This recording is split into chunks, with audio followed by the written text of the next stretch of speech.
Hey friends, this is Chris Jansen. Evil is the destruction of freedom. Welcome to the End Evil podcast. Just wanted to draw your attention to a couple great things you can check out when you're done watching this show. Pop on over to Twitch and check out Brandon Spencer's 24-hour, 24/7 live stream coming at you with truth, freedom, natural law, all the time, every day. Also want to bring your attention to Mondays. You can check out my good friend Crip Rick on Revolution Radio at 6 p.m. Eastern, 3 p.m. Pacific. And now, I have a great show for you. Thanks for joining me. Please stop on by to endevil.life and make a small donation or share something from the website. Subscribe to the channels and enjoy the show. Check out the chemtrails. Oh shit.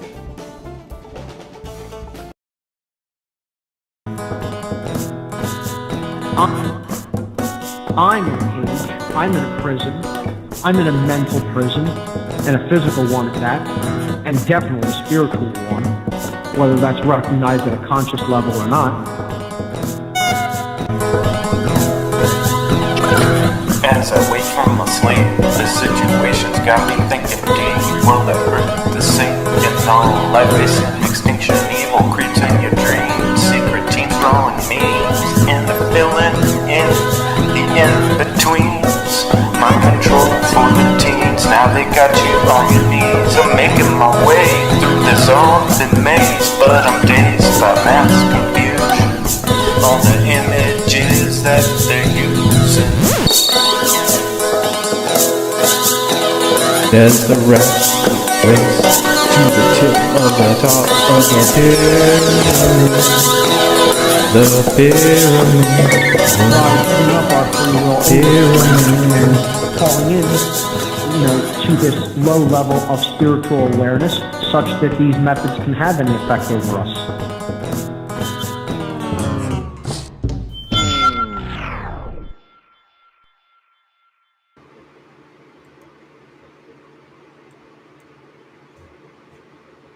Hello. Welcome, friends. This is the End Evil podcast. My name is Chris Jansen, and evil is the destruction of freedom. And I'm here today live with you folks, and we're going to have some live chat today. I'm continuing a conversation about worldviews and belief systems. I think this is key and at the very core and root of the difference between a world of freedom and a world of slavery. Right now, the main reason that we are caught in a world of slavery is because most people don't recognize the condition we're in as slavery. Otherwise, I don't think that they would be letting that be. And anyway, I already did some discussion a little earlier yesterday and today on this, and I'm going to play a short 6-minute little conversation I put together to start this conversation off. And I'm going to invite any viewers that want to join me today on the live chat. I already have one good friend in the waiting room.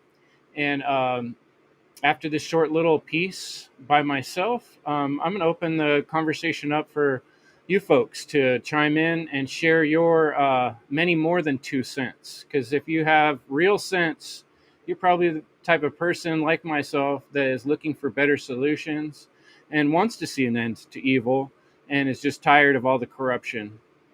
Sorry about the fans in the background. It's pretty hot over where I'm at, so there's going to be some background sound. I'll mute when I get a chance. But thanks for coming to the End Evil podcast. Evil is the destruction of freedom. In about 6 minutes, I'll open the live chat and I'll be sharing that link look in the live chat in the comments, and you'll find that link. All right, here we go.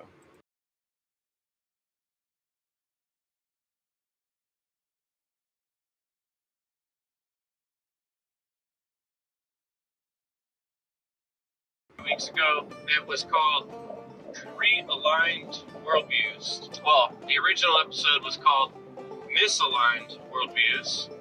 and I shared a list that I created about all the commonalities I could think of in worldviews and belief systems that wind up being destructive or are destructive right on their face. And I listed some of the attributes of these misaligned worldviews that I think keep people from being able to see common sense obvious, including myself for many years. And I'm sure there's still things I could come to realize, but by understanding these worldview issues, I feel like I've got a lot of clarity in my life, and when I see things happening in the news or hear people talking about big things, I feel like I know really quickly where I stand on things and what's right and what's wrong. And you know, our End Evil podcast is always all about morality. Evil is the destruction of freedom. Freedom is the embodiment of love and care. It's offering new life, new creation, the ability to do new things that have never been done before, or to do as one pleases, as long as one's actions don't inhibit others' actions to live and survive and go about their business. So that's basically the golden rule, right? Do unto others as you would have done unto them. And yet, blatantly, right in our average worldview, people think that it's okay for somebody to be in charge of the land, call themselves a president, a governor, or a mayor, or whatever, and start making decisions about your personal life, even down to, you know, what cards you carry in your wallet, and what speed you travel on the freeway, and what foods you put in your body, and what sort of health resources you choose to use, or what insurance you decide to use or not.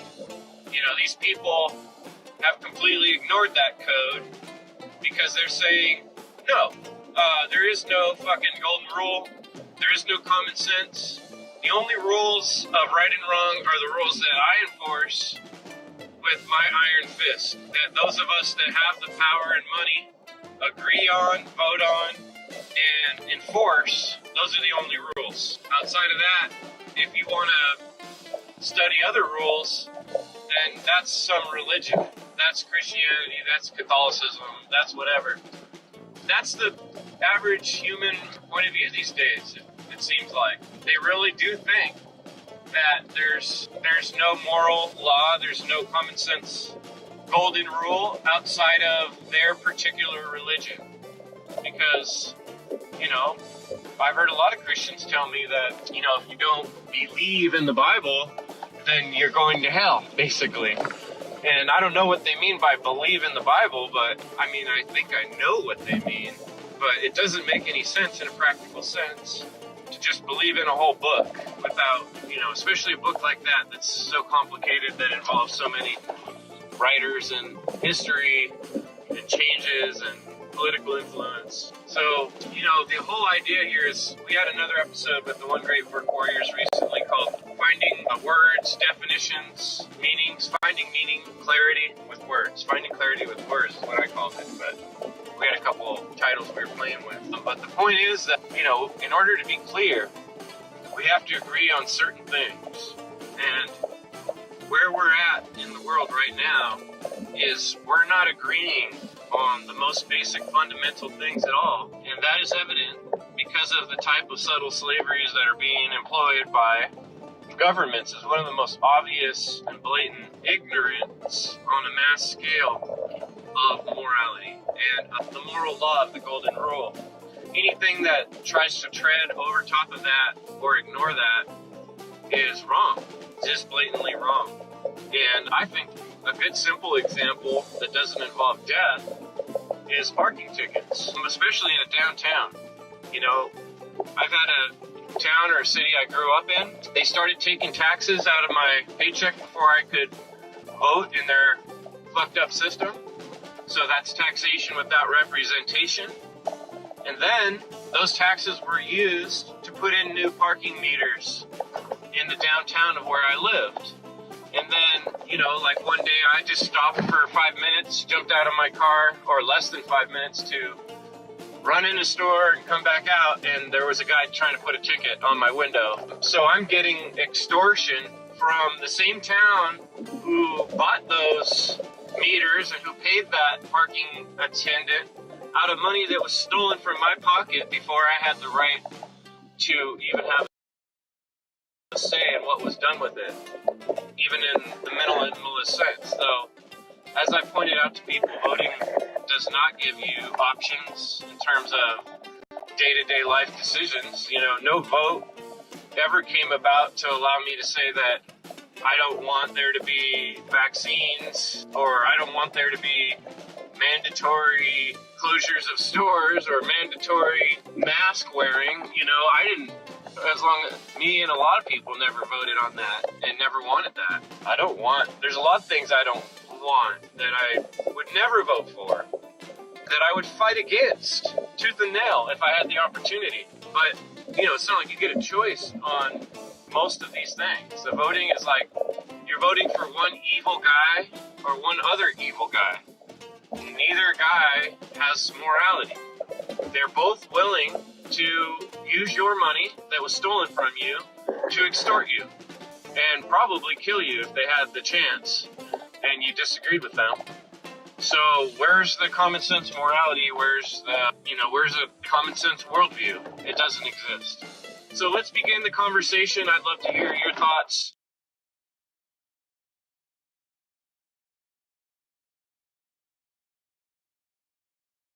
Okay, so I'm gonna have to turn my mic on so you can hear me. And looks like I have some awesome people that decided to join me tonight for the live chat. Bear with me, folks. There's some new format changes here on Restream, so might do some funny things. But look, everything seems to be working as it should. Oh yes, look at all these awesome, wonderful people I have to join me tonight. So I've talked quite enough. You just heard me going on and on. So I would love to hear from you, some of you folks. And thanks for joining me, good friends and truth seekers. What's up, Will? What's up, gentlemen? Good seeing y'all. Thanks for having us back on, Chris. Hey, good evening. I'm getting my my cherry popped on the show over here. First time. Yeah, it's good to meet you. Zarelith, I heard a lot about you, good things only, and I'm glad you made it on the show. Thanks for joining us. Appreciate it. Thank you. I tune in. I tune in periodically. I'm familiar with a bunch of you guys. Brandon, good to meet you for the first time. Hey, how's it going? Great. What's up, Brandon and Marvin? This is Marvin from Join the Internet. He makes some great music, and he helped work with me on this document that's inspiring this session. So I'm just going to let you guys jump in. And, looks like Jerry popped back in. What's up, Jerry? Yeah, anybody have any comments on the top? Or, I should start. If anybody wanted to introduce themselves, feel free to take a minute and do that. Will, everybody knows Will. He's been here. If you've watched the End Evil podcast at all, willkeller.com. Zarelith, am I saying your name correctly? Yeah, that works. Zarelath, or whatever. In honor of like ancient Italian ancestry, it's an Etruscan kind of mashup word I created for my avatar, if you will, my awesome self, right? Mm-hmm. So it's Zeri and Zelath, and I put them together, which basically means a free individual and cultural functionary. So I'm basically I'm an independent shaman is basically the idea. Renaissance man. Yeah. I've got my channel Zarelath Mortal. My history goes back to 2012. I was part of the original crew of people on Revolution Radio. Shout out Crypt Rick. So I started off there under a different moniker of Steve Travesty. And then I became Zarelath after somebody convinced me that Travesty was kind of a cool sounding name, but it wasn't really bestowing much good upon you. So I switched it up to something I love 10 times more. But anyway, the most important thing is I've been doing this conspiracy thing for a very, very long time, and I've gone through many, many different thoughts, modalities, transformations. So I've been in the game for a hot minute. I've lost my interview that I originally had with Mark Passio many years ago. Steve Travesty has a Ghost in the Machine episode on Black Earth Productions channel when I was on Revolution Radio when I met Seth Gasposa. And so I operate with a shout out to Black Earth Productions, Temple of the White Dragon. That's me. Great to meet you. Thank you for that introduction. Go ahead, Marvin. Chris, I just wanted to comment. I love the video before you bring the live chat on, because it kind of feels like, have you guys ever been to Universal Studios and like before those immersive ride starts, they put like a little framing video? It just kind of reminded me of that. So I just thought that's a cool way to bring people in. So just wanted to mention that. Hey, actually, we got a comment from Leslie. She was asking if we could read the realigned document. You want to help me with that, Marvin? Yeah, I was thinking, Chris, maybe it would be good if you want to just share the story of how the realigned worldviews came out. I know that you did the episode about the misaligned worldviews and you walked through all of that. This is all, of course, because we're all very interested and focused on getting through to the masses. And so just that framework helps. But you want to just share how we kind of did the inverse of each misaligned worldviews? Yeah, okay. Well, to begin with, the misaligned worldviews was a happy accident or a interesting synchronicity. I was doing some organization and I came across something I'd written a long time ago, and it happened to align with the misaligned worldviews and belief systems I was thinking about at the time. And it was actually back when I was doing some work on a presentation where I was looking at the similarities between religions and governments. Well, governments are religions, but most people don't recognize that. So I was trying to find a lot of the similarities. And in that process, I came up with this whole list of worldview and belief system problems, right? And so I published that and did a show like this to bring on some other people and get their point of view. And then Marvin took that in the following day or two, and he said, "Hey, why don't we make like a positive version and kind of like invert it into what should people do instead of what should people not do?" And I was like, "Dude, that's a good idea. You know, that's positive. You know, and that kind of fits in with Marvin's always talking about easing people in." So yeah, and then we shared a Google document together, which I have shared in the live chat if anyone wants to check it out, and I'll repost it again soon. And Marvin made a whole list of the positive inversion, and then I made some changes the way I liked it a little better, and then we got to where we are now. So thanks for the collaborative assistance there, and really, you know, like people like Will and Brandon and Jerry that I talk to on a weekly basis are always contributing to all the good thoughts I have. So thank you guys for that too. It was fun. Quick question. Why did you choose the word inversion? So from my end, I like the word inversion because that's the word that Satanists use. So if they're going to use these terminologies and these strategies, I want, like, this is my opinion, Chris, I don't know how you would look at it, but I want to use the same strategies that they will and invert them, because in our world, in the day-to-day, we're going to see them advertising. So I want to, on my end, do the same thing, but do the inverse of it.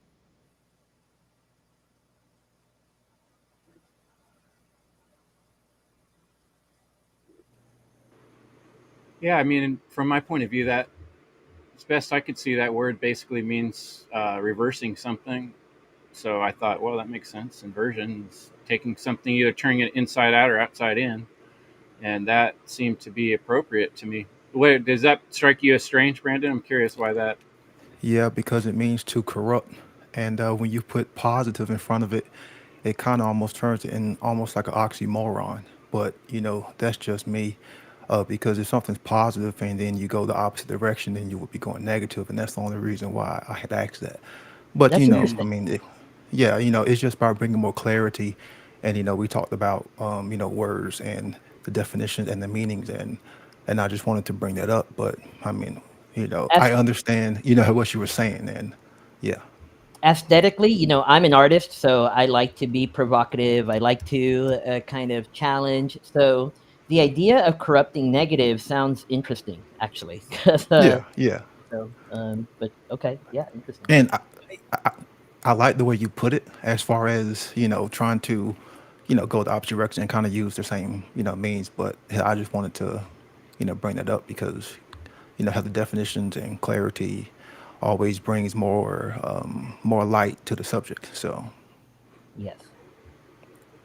I'll Yes. I'll I jump in on there because and I don't mind wordplay, and something that kind of hooks someone. That's kind of cool. But when Brandon brought it up, I thought of another word that's similar, reversion. That word means bringing it back to its original state. So that would be the opposite of inversion. Just another kind of wordplay, returning to original state or position or condition. I think what I enjoyed about the idea, like, because you're talking about the double negative effect, right? Because we're sitting in. I think all of us have kind of like, because of our love for being more in alignment with natural law and getting things back in alignment, right?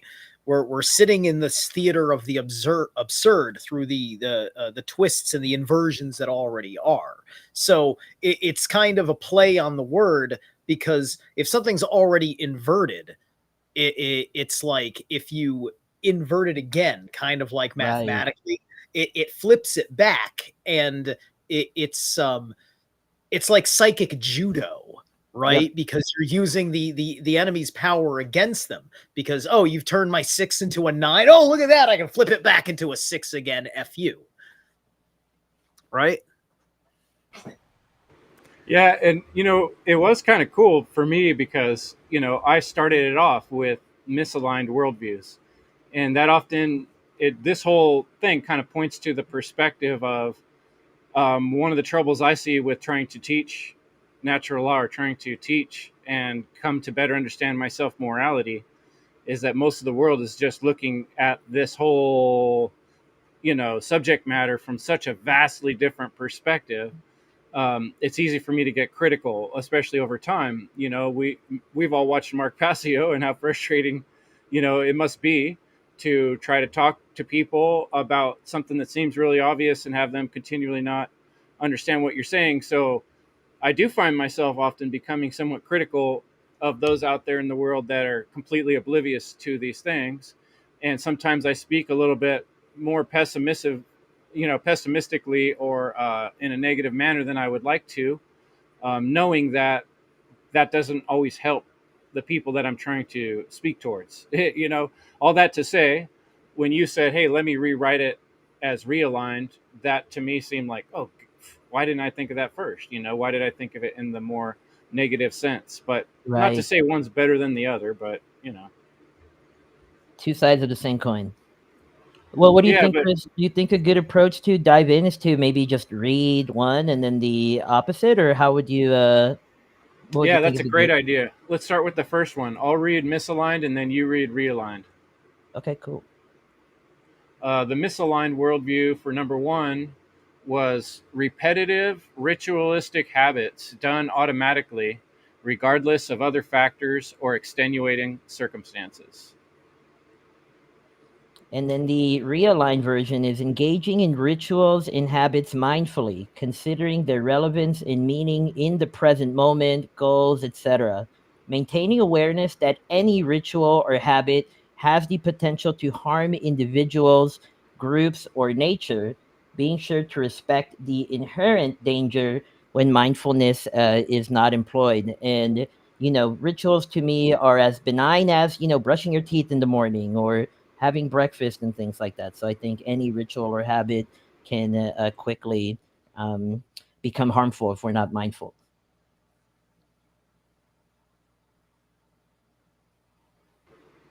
Maybe I'll put you a little bit on the spot on this one, Jerry, because I know you and I have talked somewhat about rituals and habits.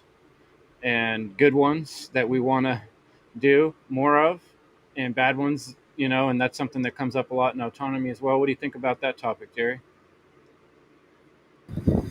Thanks for asking. I apologize if I'm a little bit laggy. I don't know. But if it gets too bad, let me know. When I think about it, what came to mind was like, what bad habits do I engage in? Possibly doing something while I should be doing something else. So that's what came to mind.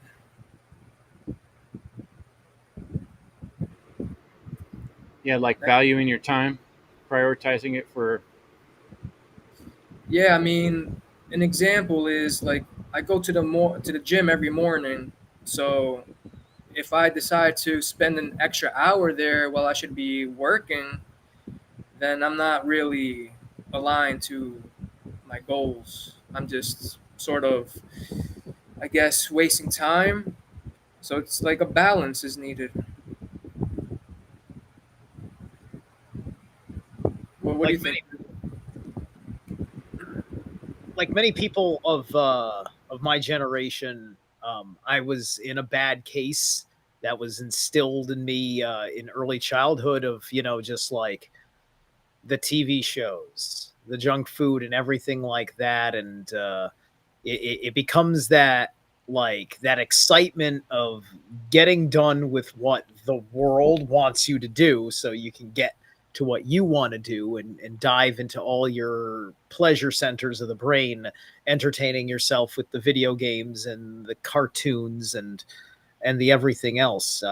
And I got hit really hard with it, put me into a serious amount of detriments, which my astrology chart wasn't helping either. But of course, who knew back in the 80s, right? So yeah, in order for me to change, you had to cut out bad habits. But the universe abhors a vacuum. You have to replace the bad habit with the good habit. Otherwise, something else happens, or you become a lot more numb.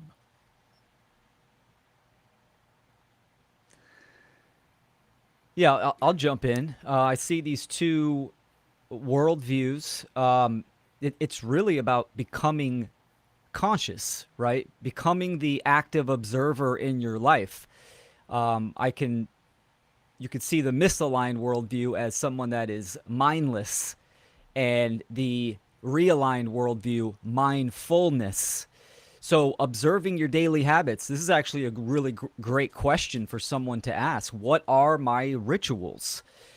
Someone that, is a practitioner of intentional ritualistic ceremonies, being the observer and being conscious of the energy that I'm utilizing, but also being extremely aware of the lesser energies that are still potent, right? Just maybe emotional reactions, how you interact with people, the in-betweens versus the actual big ceremonies of like what you do in the morning.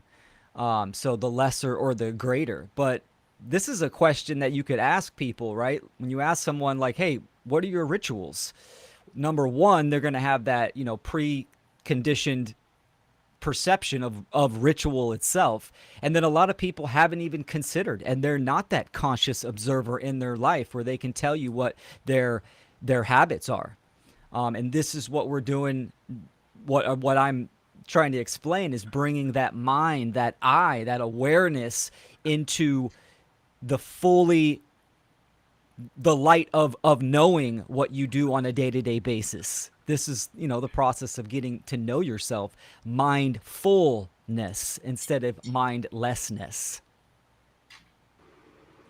I just realized what shirt you're wearing. Look at that, man. That makes End Evil look good right there. Thanks, Will. It's fresh, it's clean. I had to throw it on for Beautiful. today. Yeah, thank you. I just saw that. Like, oh my gosh. Yeah, one thing that struck me was, I think every once in a while I've gotten sucked into watching one of these primetime shows, and I think your average human being sits on their couch and watches ritual murder every night. and they would never think of it that way. But I bet the dark occultists do. I bet they know that they're engaging 90% of the world in ritual murder on a nightly basis. And it's really not that different from what we made fun of the gladiators from watching people tear each other apart or fight animals. When you're watching the same kind of stuff night after night after night as a ritual, and that's just your day-to-day thing. But anyway, I'll pass it on. Who else wants to say something on that topic? I'll take it. You know, two of y'all have brought up TV shows, and Chris and Jerry know that's what we're going to be talking about soon on the One Great Work Network.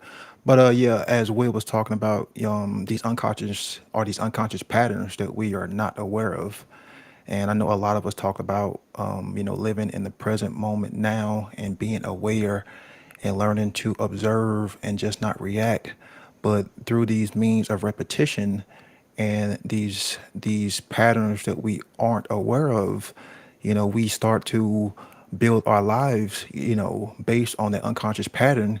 Then once we start to break away from that pattern, it kind of throws us into chaos. Like when things don't go that way, we start to react, more in the animalistic nature. So, as most of us talk about, like in our work, becoming more aware of what you are doing, like in the now, becoming more aware of your thoughts, of your feelings and how you behave. And also too, and this is something that I've had to, realize is like being around friends and family, there's a lot of unconscious, patterns and, a lot of unconscious rituals that you may not be aware of. And you may be conscious about other things in life. So when you get around, those loved ones, you may kind of revert back to, those kind of like childlike or kind of childhood, means. And that's something that I'm always trying to work on, myself, especially being around, family, because, you get around certain family at certain times of the year, and then I start to become aware, like, like why am I, reacting this way? Like being around my mom, or like being around like like close friends, but that just comes back to, those unconscious patterns, or not necessarily rituals, but still kind of the same modality of being unconscious of our behavior. And how the rituals can be a thing because that's something that we usually do, like day to day. Like if you are driving to work, or just like Join the Internet said, just getting up. And we all have our daily rituals, that we do. I know I have mine. I have my nightly rituals. It's just these patterns that we do, like pretty much day to day, that are darn it ingrained, in us. But starting to become aware and asking yourself, well, why is it that I do these rituals, or why is it that I'm engaged in these patterns? So then, therefore, if it's really not serving, the true goal or the true benefit of what you say you want, then maybe you can start to, produce a new pattern, that can be more productive to what you say you want. Yeah, because Can it I add does in take something real quick? Oh, go actual. ahead. Go ahead. Yeah, no, I was just going to say it does take actual real world changes to change anything, and those little by little changes are habits and rituals. Go ahead, Margaret. And yeah, touching on that, and I think Leslie points to it as well. Unconscious habits open the door for mind control to enter. So I was just in Las Vegas last week, actually, y'all. Which, by the way, that place feels like hell on earth. Not just because of the heat, but also just the vibe of it. But putting that to the side, I was watching You the are Olympic correct. Yep. game, USA versus Canada. Um, and I noticed in the Pledge of Allegiance, and this is one of the first times in which, I'm now encountering just kind of daily national rituals and things like that. And I was just thinking about the words of the Pledge of Allegiance and how it's a way that we're opting into our own slavery since childhood. And Chris, I know you brought it up on the Misaligned Worldviews episode as well, which was a little bit of a mind opener for me, because it's in a way, probably actually literally, how people like opt themselves in to their own slavery, basically. So That correlates with the last week's episode, Chris, that you did, the power of words. This is part of ritual as well, right? How many people are actually observing the language that they are using, their vocabulary, these vibratory, energetic spells that they are casting on themselves or others, or being cast upon themselves. So, Yeah, that's actually totally in line too with the next thing on the list, the next misaligned worldview, saying or repeating phrases or songs or written material without conscious attention to the meaning and context and the moment we are existing in reality. And just saying that makes me feel like I'm standing back in church to listen to everybody repeat words that they haven't really thought about the meaning, and maybe they don't even know the meaning of some of the words. You want to read that realigned version of number 2, Marvin? Yeah, speaking and sharing information with awareness and understanding of its meaning and relevance to the current context. Speaking with honesty, honoring your word. And that second part of it, speaking with honesty, honoring your word, that is such a key one here, because the misaligned version is like people justify lying, and they'll say something like, well, everybody does it. Like if that's somehow going to justify it. So they're dishonoring themselves, and they're just refusing to acknowledge it in those situations. Yeah, that's the classic. Oh, I was just doing my job. Yep. Why did you kill 20 million people? Oh, the boss said I was supposed to. Isn't that what I'm supposed to do? I work in the army, They said kill. The counterpart to the collective unconscious is the collective ego. I've read both Jung's collective unconscious and Freud's collective ego. Freud was not terribly off base on the works in collective ego, the primal herd and the primal horde. These concepts about what happens to group mentalities. With the misaligned version, the mindlessness of listening to music. It was well understood that Jim Morrison was likely a naval intelligence asset because of who his father was. Jim, I believe, had admitted that he was into crowd psychology or something like that. Like he liked to read books on crowd psychology and aspects of that. And also Jim is one of the prototypes that was constructed in the 60s for the rock star. You gotta love it. Like I work out, I'll strike a Jim Morrison-esque pose in the mirror. It's all right to, look good and accumulate charisma. But, what are you doing when, you're just like, you're singing along and like, Father, yes, son, I want to kill you. And you're singing along that because you just love it. But what's that instilling in you? Right. Yeah, that's crazy. And then he says, mother, I want to F you. So that word to instill, that sounds like distill it, it's still in you, man. So many of those classic rock songs have like these things that people hear over and over every day, like 600 times. If you're on a like construction job site, you hear those same classic rock songs over and over and over. How do those words, of course they're going to have an effect, Yeah. And, when kids listen to those songs, they play them hundreds and hundreds of times. Because I did the same thing when I was a child, like you listen to a few songs over and over and over and over and over, so, you gotta, the social engineers are good at getting that program into the kids' minds. So, but, yeah, another good book to read on the crowd is by Gustav Le Bon, and it's just called The Crowd, so to add along with the two good books that, was it Zero Life said, I think I pronounced it correct. Zero Life, that's all right. Yeah, Zero please Life. don't stress it. I had to pick a hard name for myself.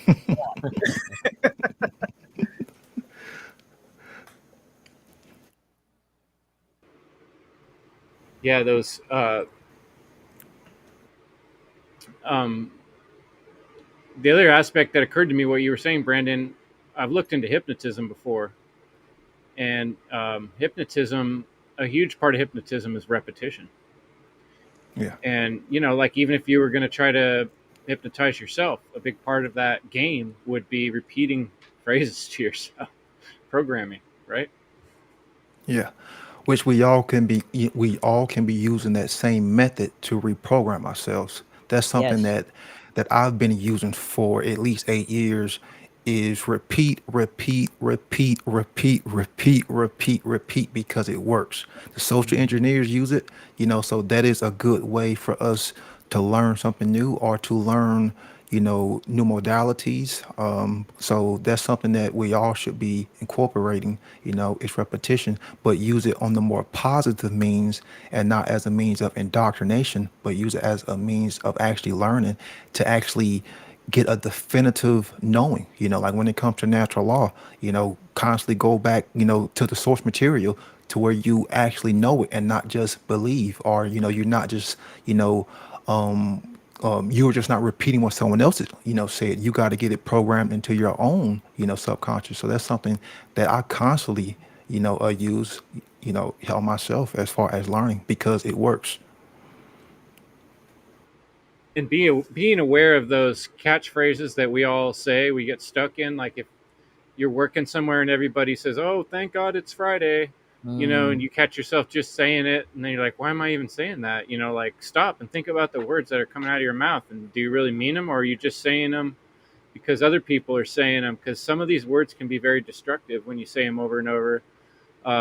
Your body and your mind and your spirit are all like working together, but you're not conscious of every little thing happening.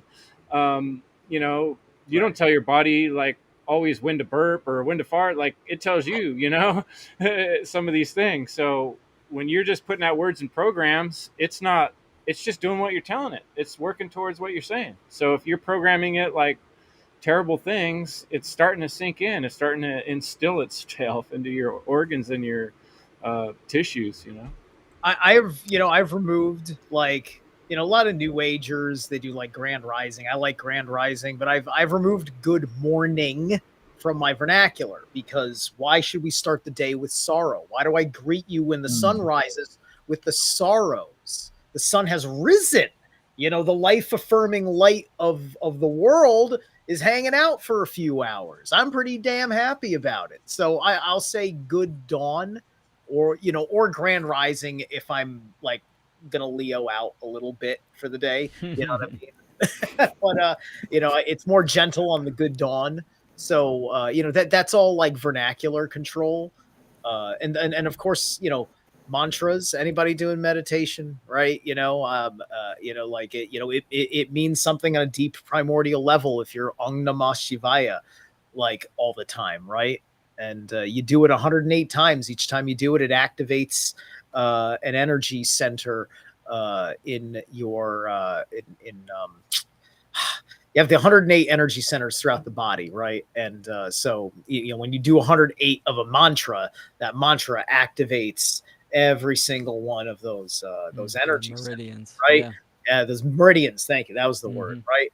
And so that makes me think a lot about what's more cursed or whatever. As a metalhead, I've had to refine a whole lot. I still got a Dimmu Borgir flag behind me, and I don't want to hear too much shit about that. but um, but it's just like there's the dark side of well, most of metal is a dark side, but there's the dark side that's good, and then there's the dark side that's bad, right? And takes a lot of wisdom to know the difference. And these Yeah, man. oh, go ahead. I was just saying that, being conscious. What were you about to say, Marvin?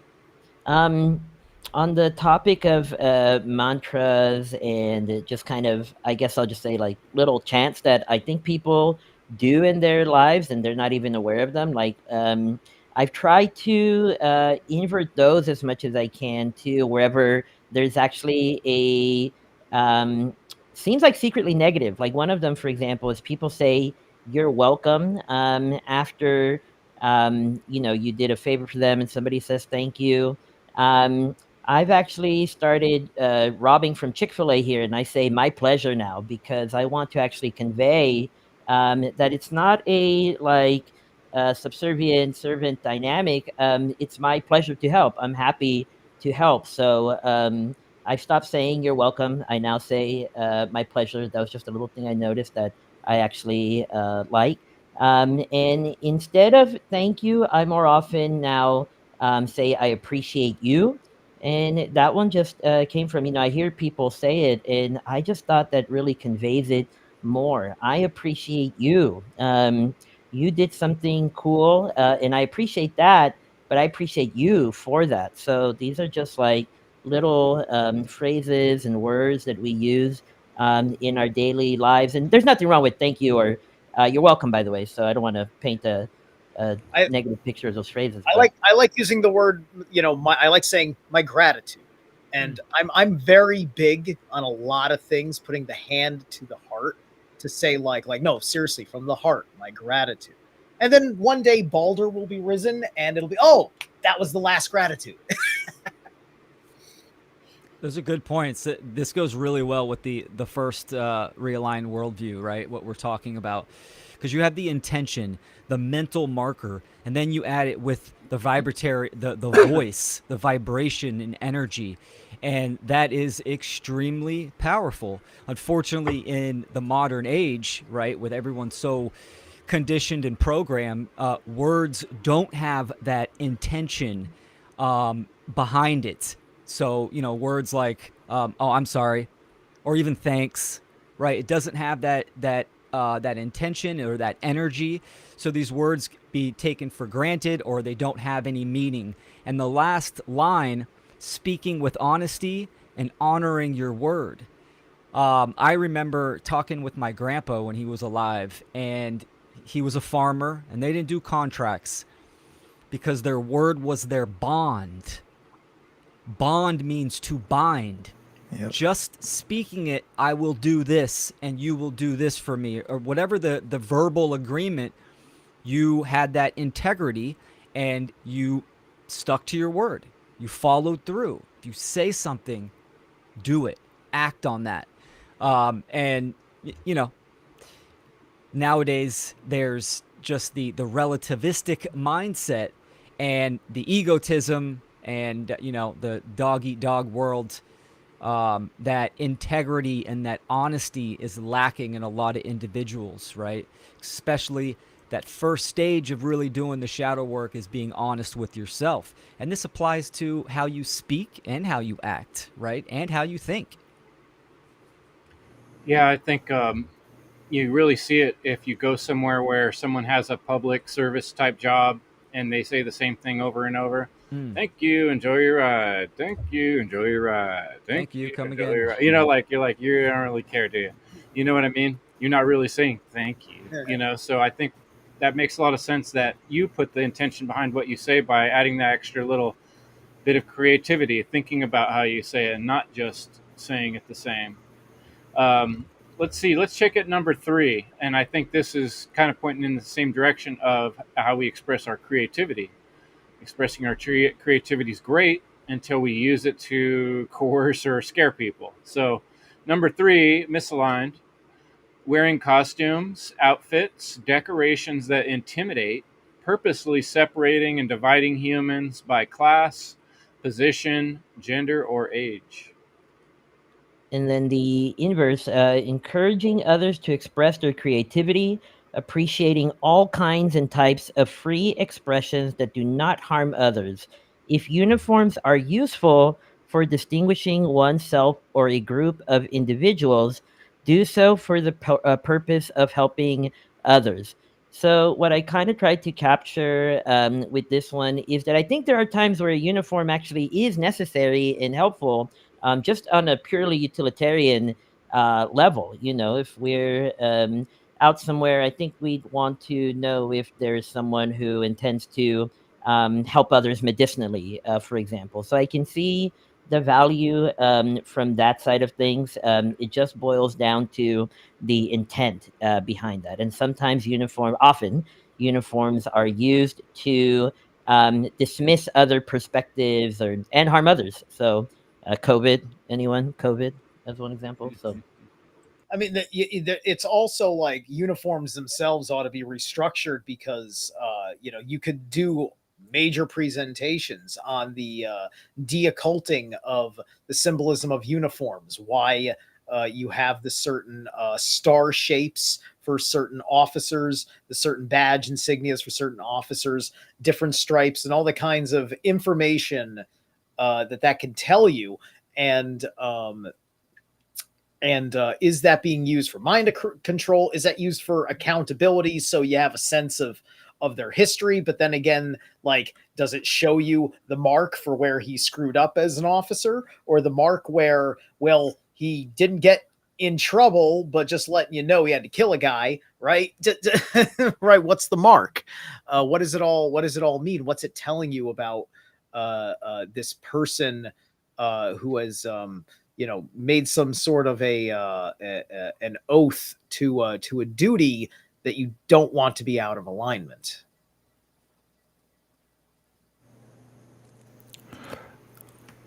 The Go ahead, Brandon. the main thing that stuck out in number three, freedom of expression that does not, create harm. And sadly, a lot of people think that freedom just means to, do as you please.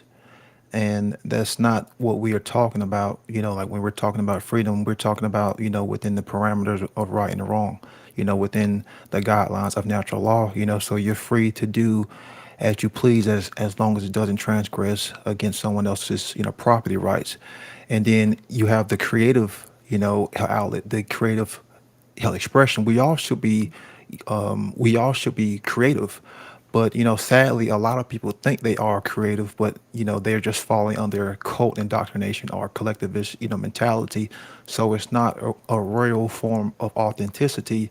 Like when we're talking about like being creative, like we're talking about you as an individual, creating. And we all have our different flavors, we all have our different likes, we all have our different preferences.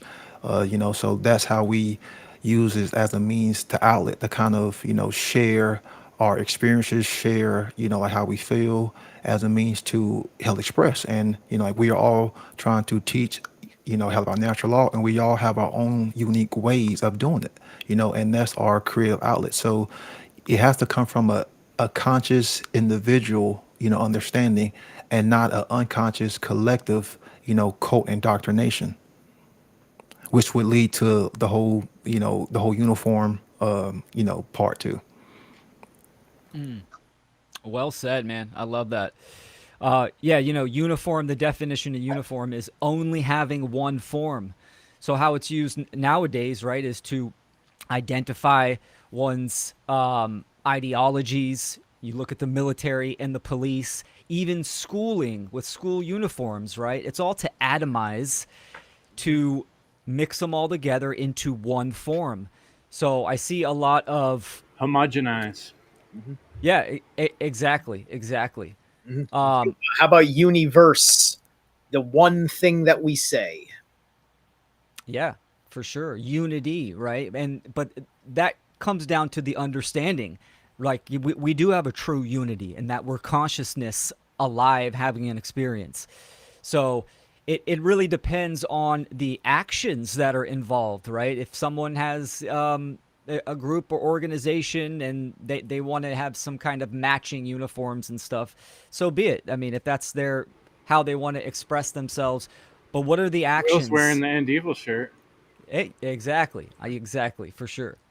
Of course, when you get into government institutions and the false claim of authorities, where they want to coerce and mandate some type of uniformity, then you're getting into the violation of rights and the working against creativity, for sure. So a lot of people nowadays, especially in culture, that freedom of expression and creativity has been inverted with almost a hidden message. It's like a badge of the dominant ego. dyeing your hair all one color. I mean, you look at flags and communism and socialism, or America, any type of country. So these type of flags, it's like, what does it mean? What are the actions behind it? The patterns speak volumes. And I think that is what is really important for sure. And people are, they're afraid, they're fearful to be ostracized from their group, that group mentality, that group think. This is something that creativity and free expression. I promote this with my daughter. My daughter likes to wear crazy stuff, and she just doesn't give a fuck what people say or what people think of her if she's wearing unmatching stuff or some weird tutu or something like that. I don't think it's weird. Other people might, but see, it's that fear that people have of not fitting in, not going with the flow in the herd. Which is like not being comfortable with your own self and your own value. Yeah. To be ostracized by the group, in most people's mind equates to death. That's right. The one of the biggest things I've been taking away, I've been slowly over time on my channel been reading Heidegger's Being in Time, right? And so I've been getting a firm grasp of the principle of Dasein, which is your state of being in the world, right? And I've had a lot of this struggle, and I realized there was one chapter, because there's a lot of the conversation about the existential in the books, right? There's your world that is developed from your experience in where you are and when you are, but then there's the state of the world that's beyond your direct influence, right? And so your imagination can run wild with how big the world that is telling you no is. Kind of like Freud's, I think it was the super ego, he said, was the one that was constantly holding you back, right? Like this is the world. This is the Jormungandr energy. Okay. If we're going to invoke over here, right? So this is the world serpent, right? It's just it's coming in, the walls are closing in. It's just you feel like everybody in the world wants you to get a haircut. And if you don't get a haircut, your life will be miserable, because nobody will respect you, take you seriously, give you a shot at anything, right? And so, in short, you will not be allowed in the world if you do not conform to the world's likings. These are all the interests of the world, all of its concerns about who you are, and you are not approved until these things change. And your parents don't know any better, so they repeat what the world serpent tells them to you. Great point. Yeah, Leslie says this is powerful. Absolutely. Anybody else want to add to that? Yeah, one last thing is people are associating their creativity with their identity, and the etymology of that word just means sameness, to be the same. So that's why you see a lot of people, they think that they are being creative, and then they're constantly talking about, here's what I identify with, here's what, here's my, how for identity, which none of that really, represents you. None of that is truly you, at your truest self. So yeah, the personas that people wear, the masks. Yeah, the mask. Oh, What's going on, Fred? What's up, Fred's Fred? joining us. I've been just listening through Mark Passio's Two Masks, One Face. So every time I hear that word mask, oh yeah, good stuff. Great presentation that Yeah. everybody should watch. Talking Fantastic. about incredibly concise information, just being laid out like bricks. It's pretty intense. And extremely relevant. Yeah. Right. How are you doing, Fred? Thanks for joining us, brother. I'm doing great, actually. Thank you. I'm trying to get through this fucking software on the phone. I never use it on the phone. So yeah, I was listening to your conversation, and I think there was what I keep coming back is shadow working and the inner work. I think the basis of that is fundamentally interconnected with everything due to the principle of correspondence. And there's many things that can be covered in even just starting the work, just doing something, and you don't know where to start. You have we gather so much information, during our great work. Then we have to put an order into that, and then put our energy and our time in uh, preciously manage, um, and we have to take in consideration that in this work nothing is easy. um, this incredible discovery about the self and the world is a ongoing work for everybody who is doing the work, and we have to stay humble and have humility into that, and just allowing ourselves to make mistakes, and having hard conversation with people. And this is what the one part that is difficult is to do it locally. It's to do it at work or in the family or things like that, and really push it to the next level. And it's uh, going out of the echo chambers from social media and this hellhole we created for ourselves. The social media as such are useful tools, but the way it is used is ridiculous beyond belief.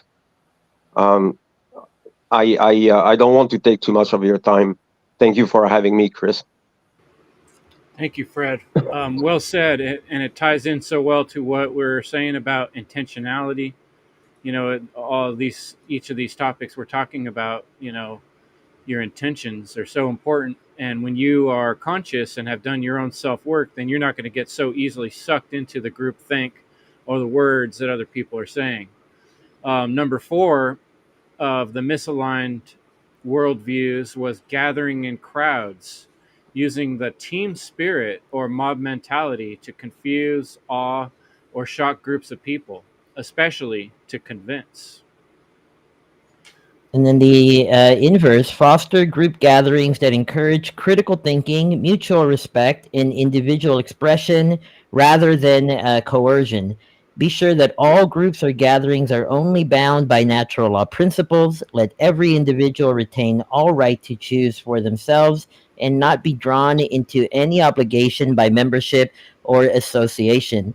And one actual little example of that was right at the start of this meeting. I actually liked when Brandon asked when he saw the document, why did you guys choose inversion? And just kind of pointing out that that word might not be what we were intending to say. I think questions are great because they force us, to think about what it is that we are actually doing.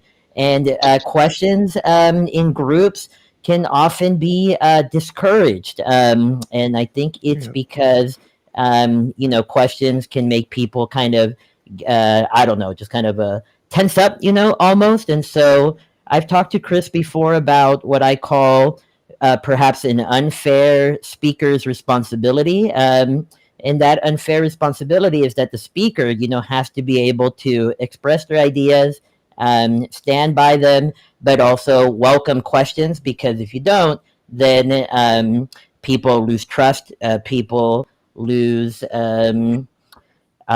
respect. And so I think the welcoming of questions, of critical thinking, of mutual respect supports people asking each other questions, and looking to understand and going from there.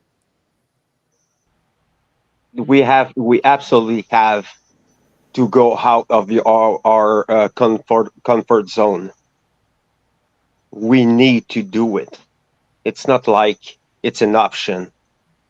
we have to do it. We have to get out of these echo chambers and the repeating and the things like that. I know most of us do a lot of repeating. It's part of our job, and we have to put the information out and being as concise and logical and having the care too. The care, it's always a good, an important point on that. And how much do you care? This is where the this is a limit actually for most people because they don't even care about themselves. So we have to bring back this seemingly stolen part of ourself, and I don't agree with that. I don't think it's stolen. I think it's regressed, and it's keep in Or the repressed, subconscious. And yeah, Like I pushed think down.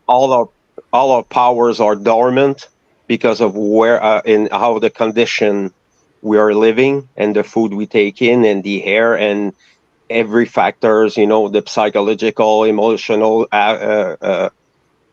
aspect of it, that is it's more important even in the meta and what is happening in the mental of the aggregates.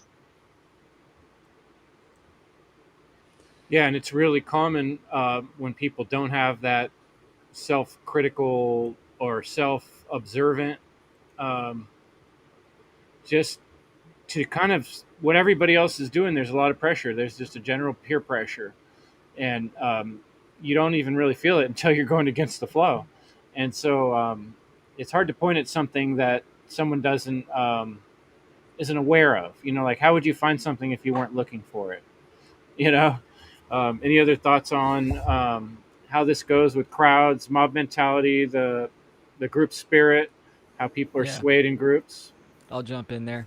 Yeah, this is a real big one because, humans, all life has that social aspect on certain levels. We all want to interact, and this is inherently we want to interact with nature. Human beings being a species that is social and wants to interact as well.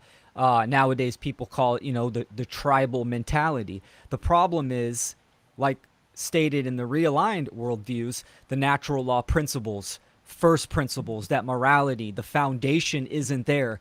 So nowadays, the unconscious masses, they are getting together with groups, and it becomes a codependent powwow where people are supporting their cognitive biases. And like what Marvin said, there isn't that foundational step of teachability and open-mindedness where criticism might not be there, might be implemented or not received. So these codependent groups, it's just enforcing incorrect thinking and immoral behaviors.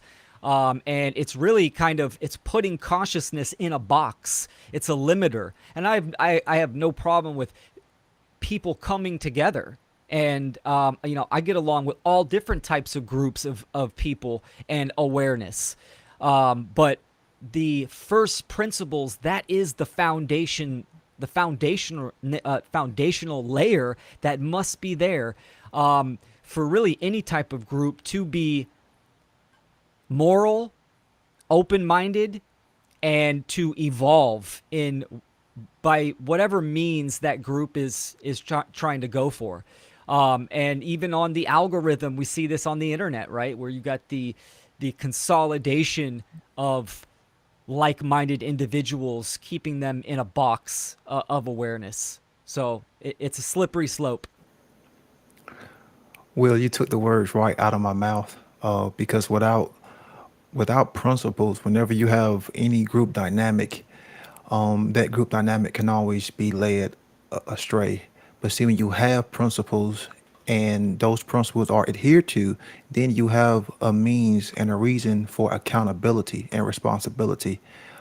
Because without that, then what's going to be the means to measure, you know, a healthy behavior within that group? So when you have the principles, you have something to measure as far as how behavior of individuals within that group, and therefore you can hold people held accountable. Which first, you have to hold yourself held accountable to first. Then you can start to hold others held accountable. So yeah, principles have to come first, especially in the group dynamic, because you never know what someone's intent is. You never know what someone's means are. You never know what someone's true goals and purpose is as far as when they join a group. So without those principles, there is not going to be any form of cohesion or like any form of integration, because principles are the most important thing.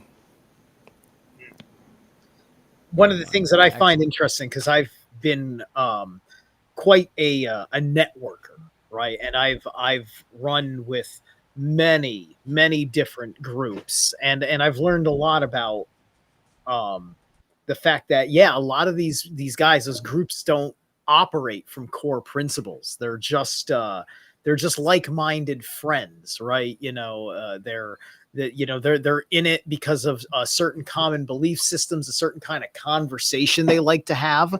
But like, other than that, it's just sometimes it's good, but sometimes it's just there for like friends to like kill time together, right? Because if I'm in a group that's like a Tartaria group, I'm hanging out with them, and then I discover something that I'm interested in talking about, that historical time period that skewers the conversation about Tartaria in particular, it's not going to want to be heard in the group. It's just like, no, we want to stubbornly keep going with this assumption because it's fun, right? As opposed to seeing that, well, maybe this one thread kind of makes the thing fall apart. It's kind of important to look at it, because if it's true, you just look like a fool, but you can't look like a fool if you aren't seen. So these groups, they just run, you can't bother us over here. And now nobody knows who the hell your group is anymore, and you have no power. Well said. Great example. Yeah, and our modern, like Fred was pointing out, social media platforms we're using, they got people so fractured and divided, and so many groups and subgroups. I mean, any of us that have tried to do work online at this point, you've got 12 different modes of communication. You don't think there's going to be problems? Actually, I think a lot of the modern things that have been created technologically that seem like advantages of communication are actually breaking down our ability to communicate. But I'm going to go ahead and move on to number 5, misaligned worldviews. Displaying fake miracles, claiming stories to be true that are impossible to corroborate, to awe or mesmerize with trickery. So, good example of that probably going on in the news right now, I imagine. It's getting close to a presidential thing, so something's got to happen, right? We got to awe the people. So much weirdness around that. The flip of it, though, sharing genuine experiences and verifiable stories that inspire and uplift others without deceit, choosing stories and myths to inspire coming generations, putting messages through thorough consideration. Clearly define the stories, myths, and fables as fictional so that young ones are not confused by lies and distorted reality belief structures, to provide children with an accurate, clear version of reality. So a couple weeks ago, actually, because I talk about the topic of telling truth and justifying lies with people, and a parent told me that, yes, I like the concept of adherence to truth, blah, blah, blah. But think about the concept of Santa Claus. Santa Claus for me as a parent is a way of motivating a child to do good. They like the whole ritual of gifts for Christmas and all of that sort of thing. So how could I do that without a concept of Santa Claus?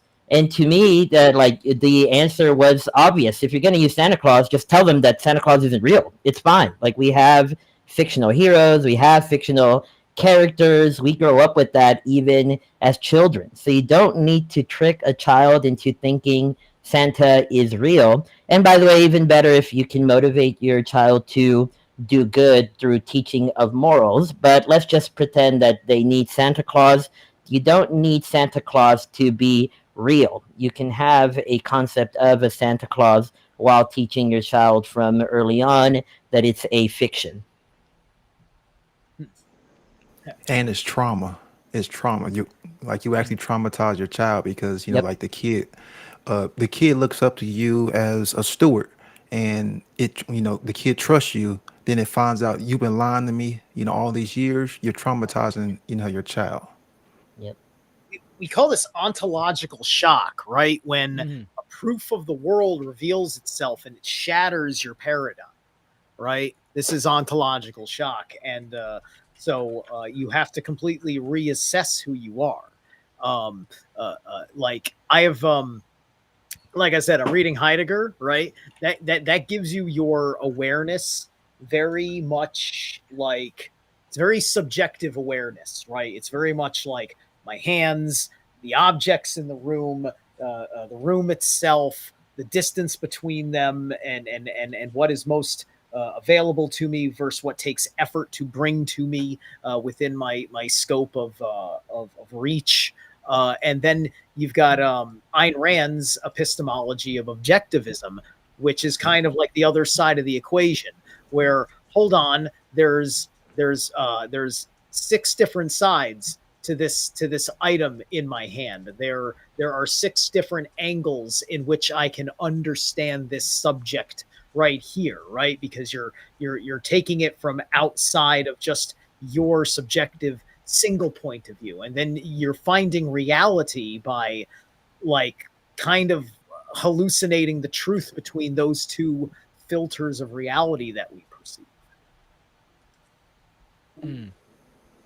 Yeah, Excellent. that's deep there, and that I find personally, ever since been doing this work, the understanding of the difference between subjective and objective, and being able to look at things, kind of zoom in and out with your mind from the macro to the micro, is something that is not taught in school, and something that I think an ability that some people just aren't ever exposed to in the modern world, because so many things are so materialistic and just repeat, do what I say, instructional based teaching, repetition based teaching. A lot of people don't even get that whole extra layer of creative thought that you can back out. Imagine you're somewhere else. Imagine you're something else. Imagine you're looking at it all from not your point of view, And some Well, people we've been I've lying to spoken with. ourselves about the human condition, right? The human condition in the scientific psychological world really kind of goes with the human is defined as monster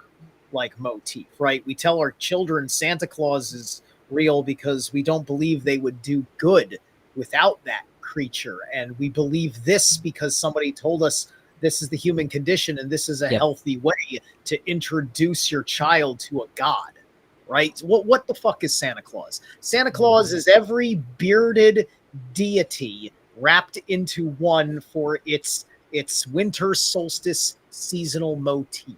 Primarily Thor, by the way, but you could wrap up all sorts of bearded deities of Jupiterian or Saturnian ilk and put it in there in its wintertime assortment with the themes of the culture of the time.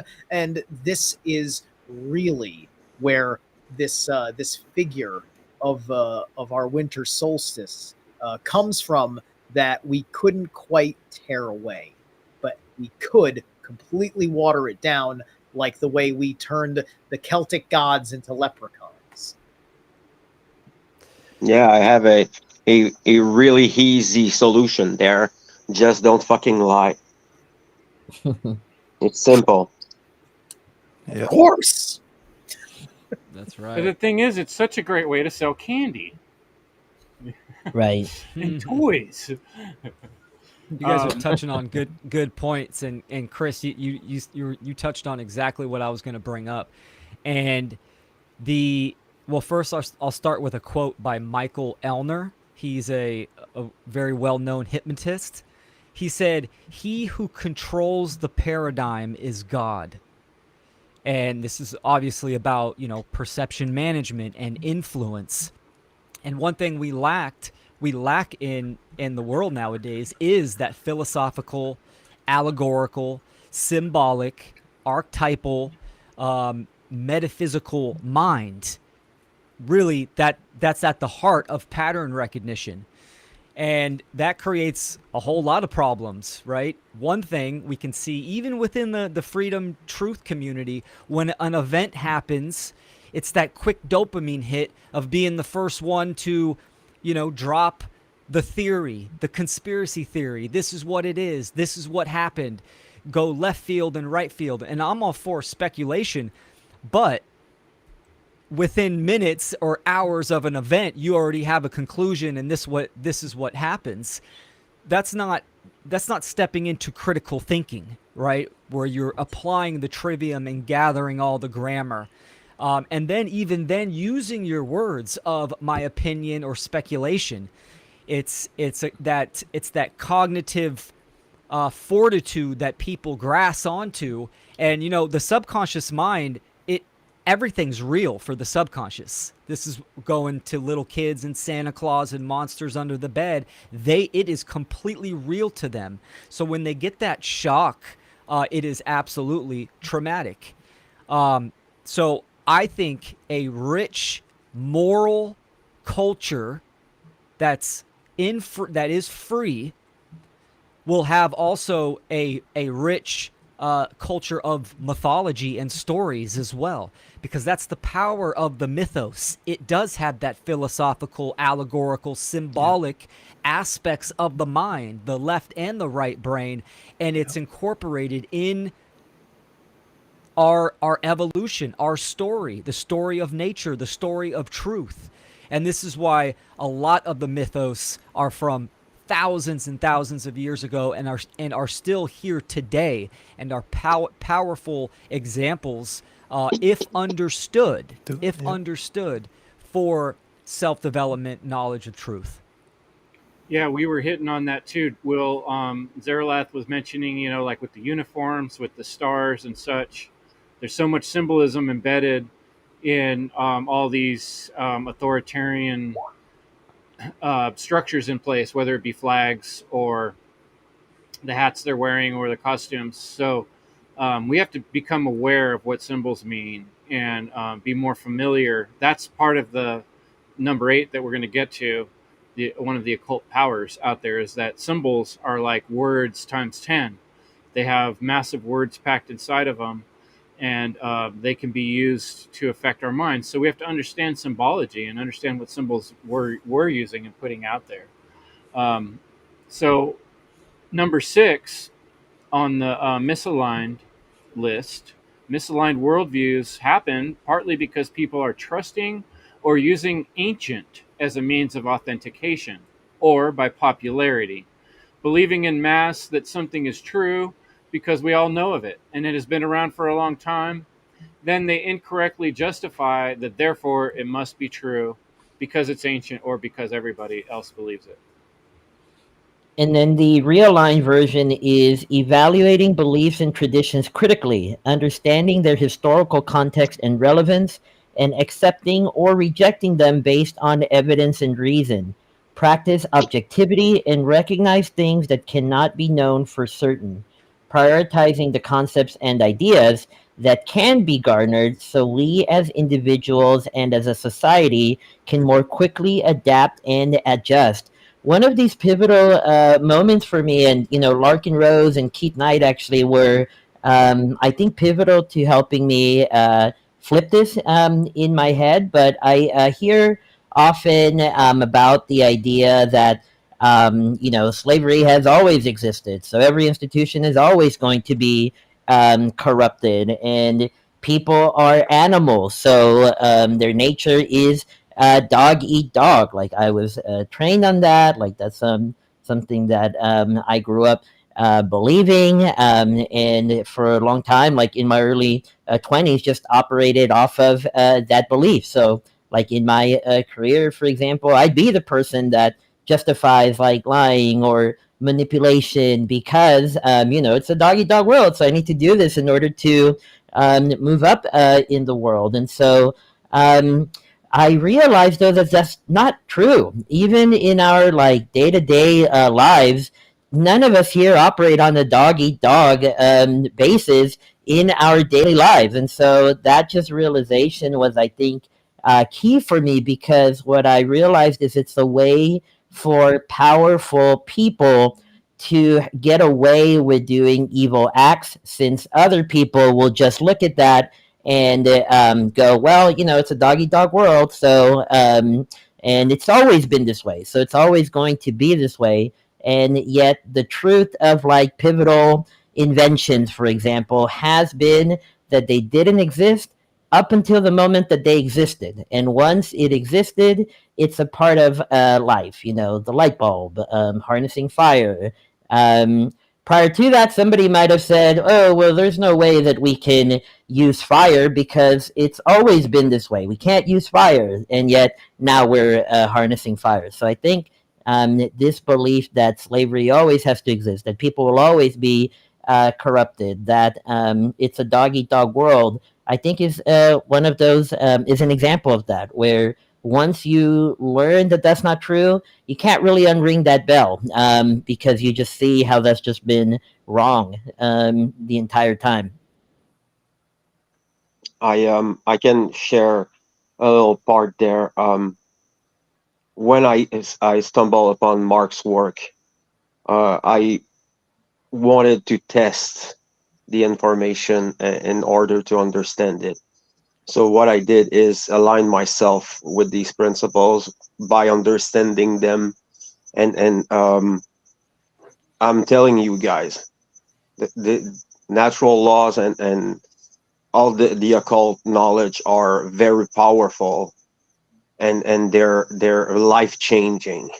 This is where we have to draw a line. It's a very insidious, perverted world that we're living in, and we have to keep our head up, and we have to always grow.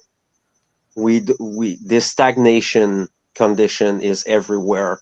You were talking about group mentality there, and what truth and true discovery, and the best way, at my opinion, is to test it yourself.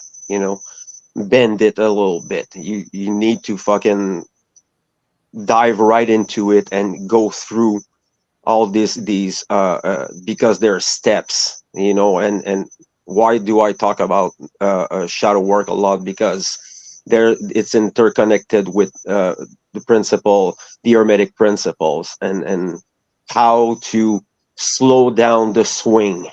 This is a principle of rhythm problem that we have. The people are having high, and they have low, and there's no control, there's no neutral zone. The breath is shortened because of that. People are stressed because people have this venomous need for validation, and then you have the victimization behind it.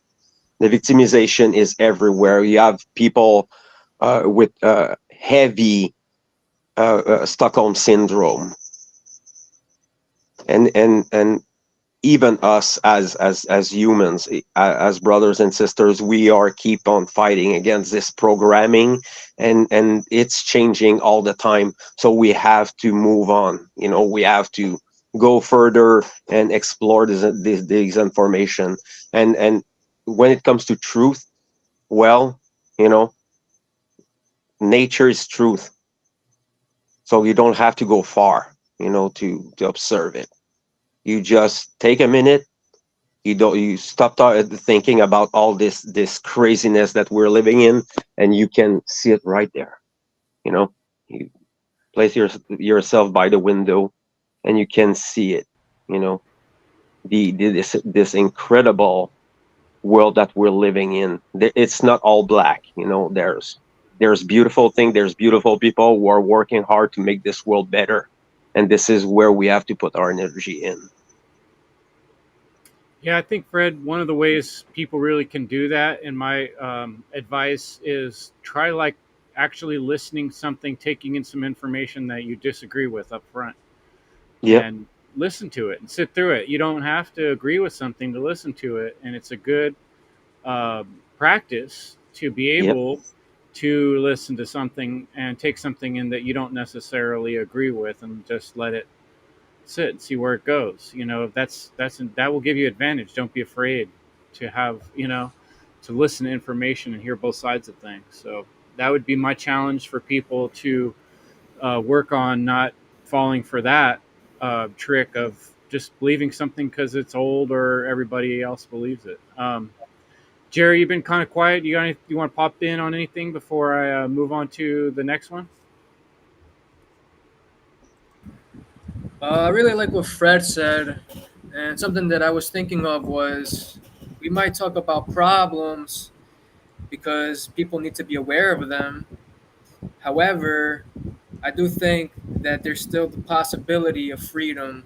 So on to the next one, Chris.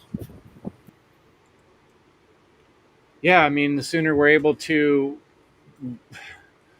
see it for what it is, we can work towards it. But people are easily fooled, and we see that on a large scale. One of the ways that's done is through this whole God situation. Number 7, often belief structures and misaligned worldviews are due to people claiming a direct and unique link to God, pretending to be that unique link, believing that you are or must be that unique, select chosen one, and that's how it's done. That whole... Oh, go ahead, Marvin. You want to read the... Oh, yeah, no, please. I'm zipping myself. I was just saying that's an extremely dangerous one. We can think all through history, people claiming to be the messenger of God. And if you really believe that, then what keeps you from doing anything, that otherwise might be called murder or rape if you said, oh, well, God told me to, and so did this book. If everyone does that, then where are we? And so for the realigned version of this, I really took it to the level where I think every individual is going to have, just by definition, a direct and unique link to God. So the way that it came out is supporting individuals discovering their direct and unique link to God. So practice physically, mentally, and spiritually to refine your connection with the divine truth and keep the door open to be wrong and to be corrected and relearn lessons you thought you mastered. Humility and pride, balanced male and female parts of yourself, seek excellence. So I think it's all in the words there. The part that starts to broach upon others is when you say, only I can achieve this. You cannot. So simple as that. And because of that, you need to trust what I say. That's the part that is wrong. Yeah, being the arbiter of truth. We've seen this in the cultural religions like crazy, where even murder and genocide's been happening, and we continue to see this in scientism and government, where what they say goes. Right, they're the arbiter, and even within the parental dynamic. Right, Brandon mentioned we're stewards. We're entrusted to one's care, with one's care, and the arbiter of truth and quote unquote authority, as parents claim and act upon, has the same type of effects, and that's that's promoting control and slavery. So yeah, an amazing movie that kind of reflects on this that I just recently saw, but it came out in 2021, was the wrestling film The Iron Claw, which that gets into this whole thing because the Von Erichs family was raised by a guy who was a certain kind of father with his religious inclination, and you see a demonstration through this film of his toxic narcissistic personality traits as he treats the children of his family like they are wrestling for him and literally marking his approval like a championship belt. It's just like, if you do this good, you get you get most of my love, and then you're then then if you do that well, you'll get a second degree of my love and a third degree of my like, and rankings for dad's love. And mom is enabling all of this, right? And those decisions torture these guys in ways they don't see as they're pushing their bodies over the limit. And they look great on the outside. They can perform perfect, but the internal toll kills them, or they kill themselves. You know, I flipped things on the script, the chosen one narrative. I thought about that a lot. And I said, no, the problem with that, as good as it feels and sounds, is that it robs you of your agency. Mm-hmm. I am the choosing one. I am the master of my own fate. I'm not waiting for any deity aside from the higher force to move my hand. I move my hand. I have to make those decisions. I have to own it. I can't blame God for my mistakes. Yeah, and we can fuck it up at any moment too. You can't blame the devil. Yeah, and then like I'm sorry, the All-Father has nothing to do with this one. Yeah, that one was all me. You know, that's another reason why first principles are so important, right? With first principles, you understand self-responsibility, accountability, but also then respecting one's own journey of discovery of themselves and of the Great Spirit. That we're all on that journey to build that relationship with ourselves, the all, Great Spirit, and with each other. And having the first principles there as that foundation, it enhances active imagination and creativity within the individual, but mainly within society as well, in the aggregate. I don't know about you guys, but my own personal relationship with God or the divine, I've had all kinds of interesting and wonderful moments in my life where just something inspirational has sort of like popped into my head as I'm walking through the trees, or I'm watching some weird movie on Netflix and it lines up with something I heard Will Keller say, or a book I'm reading. You know, it comes from unexpected places. Sometimes just looking at a bird and how a bird's flying gives me some sort of deep feeling within. But all these things, like, they don't mean so much when I tell you guys about them. Like, oh, I had this unique experience at the lake when I saw a bird. I mean, I could tell you and you can sort of feel it. But the thing about this whole relationship with God and the divine is that it's so unique to each of us. And we each have that opportunity. And all this stuff is discoverable for every human being and every life form, to discover reality, discover their connection to reality. And it's such a fucking slap in the face when some people come out here and say, oh, we have the bones of Saint Christopher. I'm going to use my own name to make fun of that. And you have to kiss these bones and pray to these bones, or if you touch them, they're going to heal you, or some shit like that. If you think about it, like, these relics and these like stories about miracles are a real slap in the face to the actual miracle of our connection to the divine, and how awesome and amazing and intangible and yet tangible it is.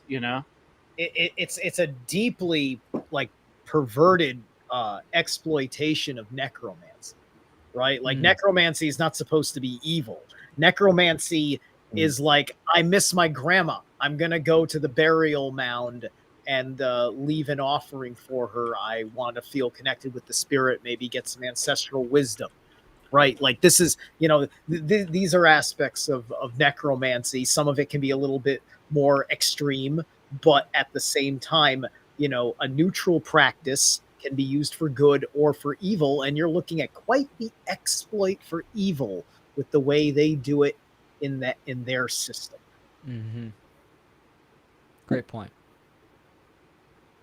I had. Oh, go on, Brendan. Brendan. No problem.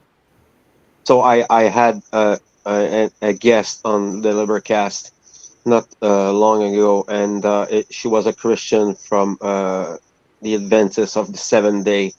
It's a branch of Christianity, and I had her on the conversation, and very, very interesting. And I suggest everyone to go look at that. this particular podcast, because I wanted to have a conversation with her on a neutral ground, and asking about her ideas and the ideology and what it is, and it was very interesting in this sense. So there's many patterns that keep on coming back, and then you have this blind belief into something. They're abandoning their this is all salvationism. So for the people, just go see that. Just salvationism is a good part of it.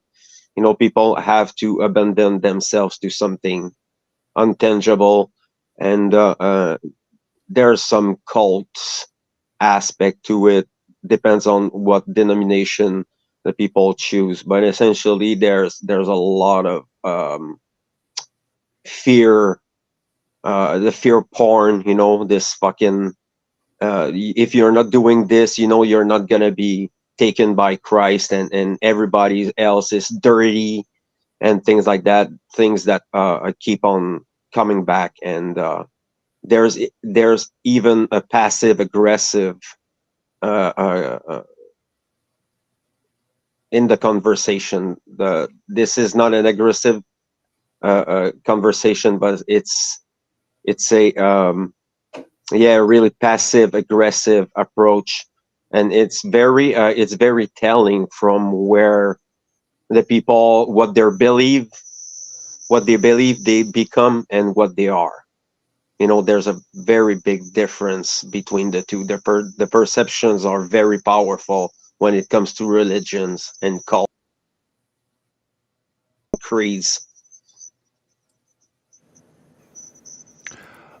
Chris, can you read Rick's chat of what he just said about him rediscovering that connection with God?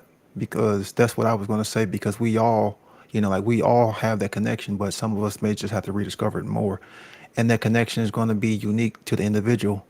So your connection may be totally different than my connection, and then the next person's connection. Yeah, we all have to rediscover that. Yeah, and that's going to be an ongoing um, relationship connection I've had throughout my life. I'd say I feel like, one guy walked up to me, he's like, "Have you ever been born again?" And I was like, "Yeah, actually, like 3 times, bro."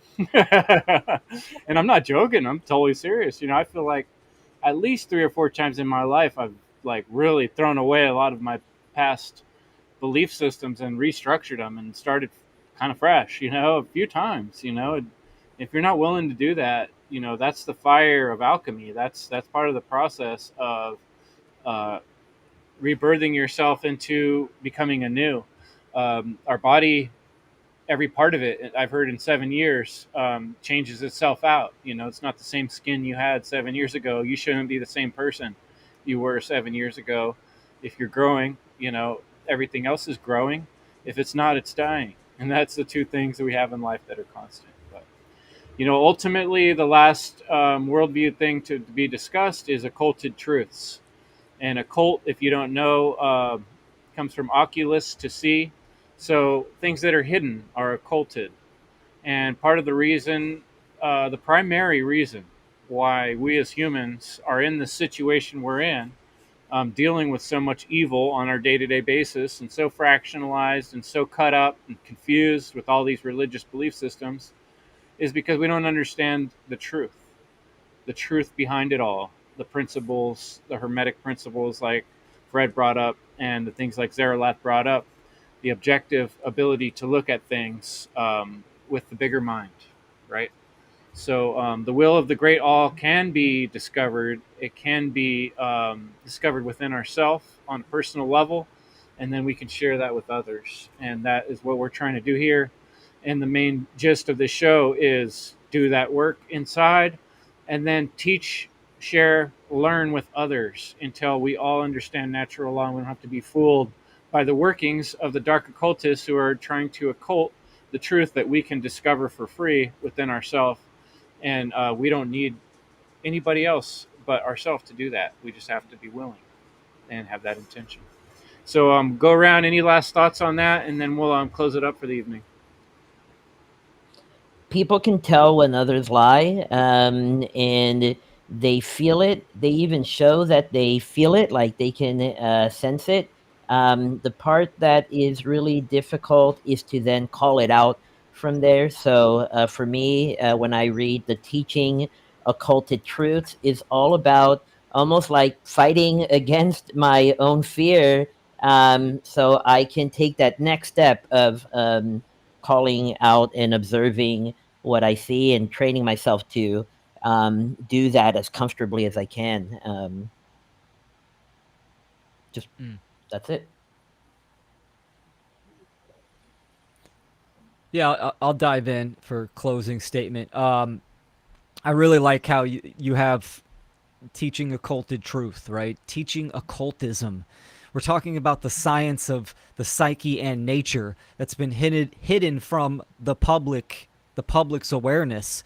So, you know, the huge part of doing the one great work that anyone can do and everyone should do is conveying the occult art and sciences that have been hidden from the public intentionally, right? To cause a power vacuum. And this is what we're here to do first ourselves, is to understand the occult art and sciences ourselves, apply them to our own lives, but also express that in a variety of forms, right? When people read occult works that are, hundreds of years, sometimes thousands of years old, they're in that time period, that context. So it can be hard for people to understand and digest. And this is a big part of what we need to do as educators of truth and morality, is really understand the occult arts and sciences and convey that as best as possible.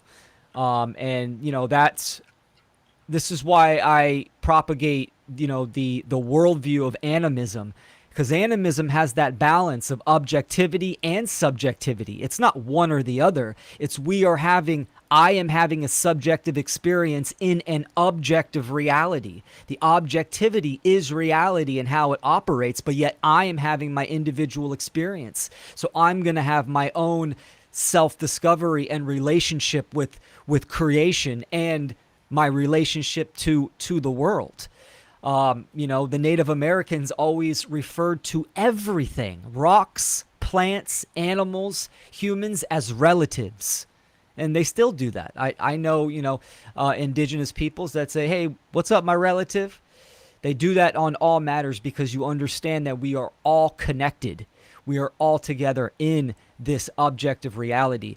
And that's our goal, is to develop a culture of evolution, truth, morality. That's what we want to cultivate, freedom.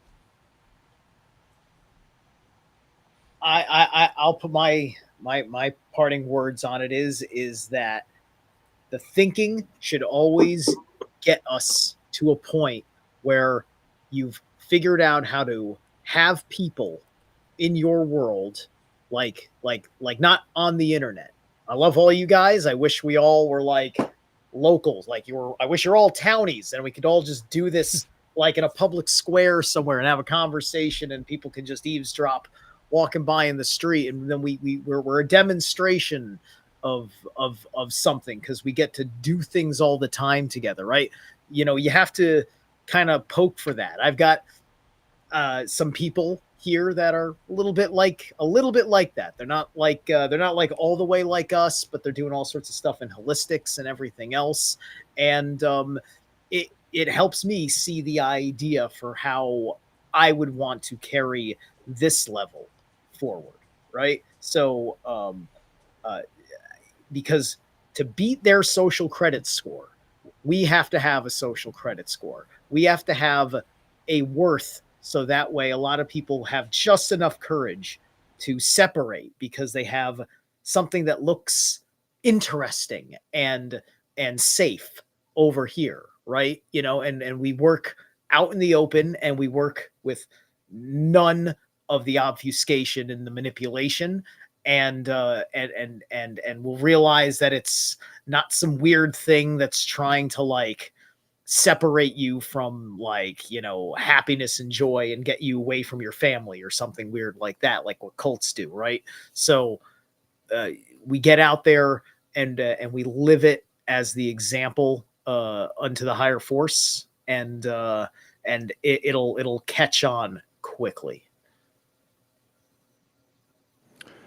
Great points. I'm gonna keep mine short and sweet. Man needs to get back to the philosophical mind, and I'm gonna quote Chris Nelson in one of his videos. We have to get back to an understanding of the metaphysical and the ontological, which would be the grammar. Then we can get to the epistemological, which would be the logic and the understanding and the knowing of why we know things. Then therefore we can get back to the rhetoric, which would be the ethical, formed and how we communicate and treat others. So, we have to get back to this philosophical mindset and get back to true thinking and true consciousness and the evolution and the higher raising of consciousness.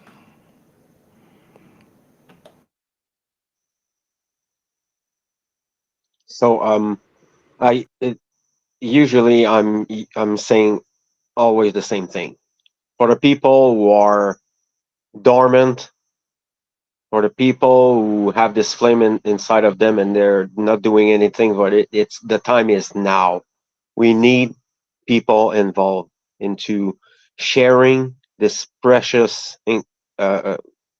crucial information, and we need you to badly do the shadow work and do this work on yourself, and all these steps. Stop lying to yourself, stop dreaming and imagining things that doesn't exist, and telling lies to other people. We have to be objective, we have to be aligned to this incredible nature that we are sharing all our lives into, and never forget that we're all brothers and sisters, even in our difference of opinions, even if we're not always in parallels, or we have to work together, we have to work on the same page, we need to work hand in hand, and there's no other way for this work to get bigger and having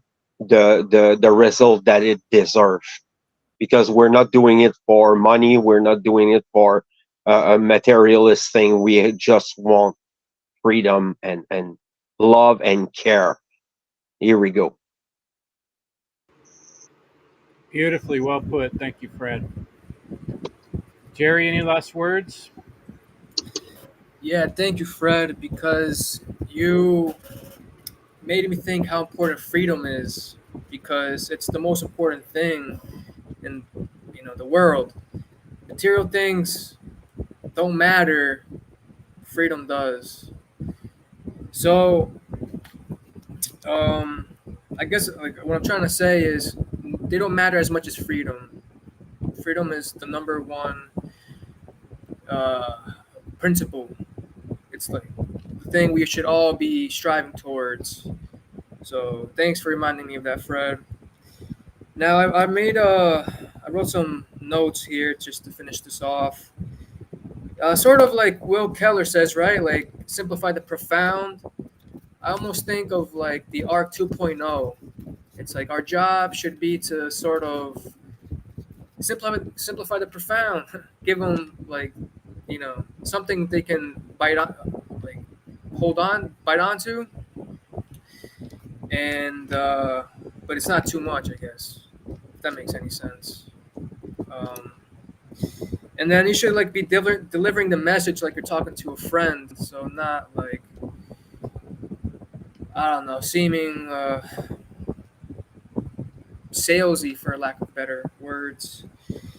And then what else do I have written here? Oh yeah, I thought of like how we're all in a game together. Like we're all gonna have our own experience because we're our own individual consciousness, I guess. And then we're all on a journey, and I think Will Keller said how we need to, develop a culture of morality, ethics, truth, and freedom. So yeah, definitely realign the worldviews. So thanks for this live stream, Chris, and everyone here. Yeah, it's great having you guys. Zerlath, really good to meet you, man. Beautiful things you shared. Thank you. Some really deep thoughts.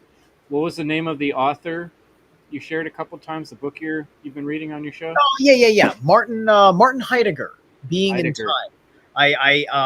His that book and his name was recommended when I was listening to a Michael Tsarion video, and he stressed it as a very important kind of like mind expanding like book to get into, right? So I jumped right into it, and it made me think of Ayn Rand's epistemology of objectivism, but in the opposite direction, in the subjective manner, in a good way. And so that's what it's really been doing for me. Thank you. Right on. Well, thanks for coming. And should people check out your show, your work somewhere? Yeah. Zerlath Immortal here on YouTube is pretty much the core way that I like to put things out. I do those Heidegger readings there, so I have a whole playlist of that. And then I do a bunch of other things because there's a lot of vlogging from my phone that I do. I like to talk when I drive on inspired thoughts, and occasionally I put up a video, as well as any other collaborations I've done. I have interviews on there. I have a whole lot of stuff I have on there, plus archives from things I've done on Revolution Radio that was saved, including one of the times that I got to talk to Jordan Maxwell. Excellent. Fantastic. Rest in peace. You always bring some thought-provoking goodies, Zerlath. I love it. Yeah, and this just group right here, a testament here, 7 people showing up tonight, all doing the great work. And I hope that inspires you listeners. You can be up here with us doing it too. Do it in your own way. Help one of us out. Share the shows. Donate. Check out everybody's work. Do whatever you can do. Let's keep this thing rolling. And thanks so much, guys, for joining me. And we'll be back next week. I don't know what we're going to talk about next week yet, but we'll figure it out. Much Appreciate love, you all. Yeah, I'm going to turn us Appreciate all you. off. And I got a little reel of me talking some more that I'm going to play for us to end the show with. What were you say, Brandon? Thanks for joining, and thanks everyone for coming. Marvin, thank you for helping Chris create that, and Zeralath, it was good meeting you. Yeah, Right on. Do it Yeah, we again. got a cool show coming up. One Great Work Warriors. The last week of the month is going to be talking shit comms. We're going to talk some shit about shit comms. So that'll be fun. All right, guys. Thanks a lot. I'm going to go ahead and play us out here with my post-show talk. All right. Have a good night, everyone. Thanks Peace, much. y'all. Appreciate you.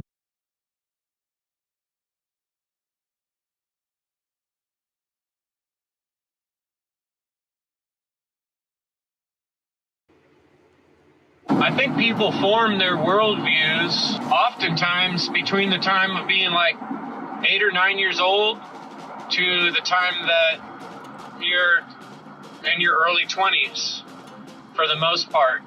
And I think from what I've observed, human beings I've known and met, most people have fairly well determined what they consider to be their worldview by the time they're in their early 20s or so. And then maybe they might do some sort of review again somewhere between 30 and 40, but for the most part, they've just hardened from there on out, sticking more and more to the system of belief they've already created. So what am I talking about, system of belief? Well, when you're an infant, when you're a baby, everything's new. And as many of you have observed, little kids have an extra abundance of energy that for many of us seems amazing. Like energy that just keeps coming and coming.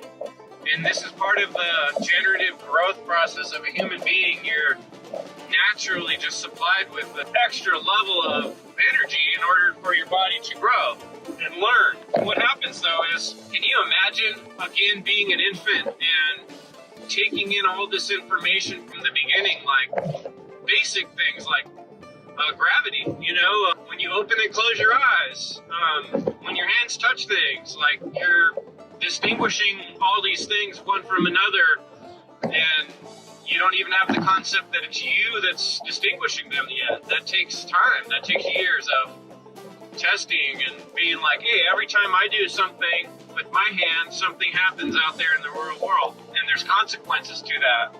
And I think that's part of why we have this opportunity to be in bodies and to go through that growing process of learning to be a human. But what happens is, as we get older, there's a lot of filters in our mind that are necessary for us to do more complex functions, like hunting, for instance, hunting for food or gathering food. Modern day, that's going to the grocery store and circumventing traffic, which all takes a lot of concentration, focus, energy. It doesn't leave a lot of that room for the infant, like re-wondering about sensations and, how far can my eyes see? And what am I seeing? And is it me seeing?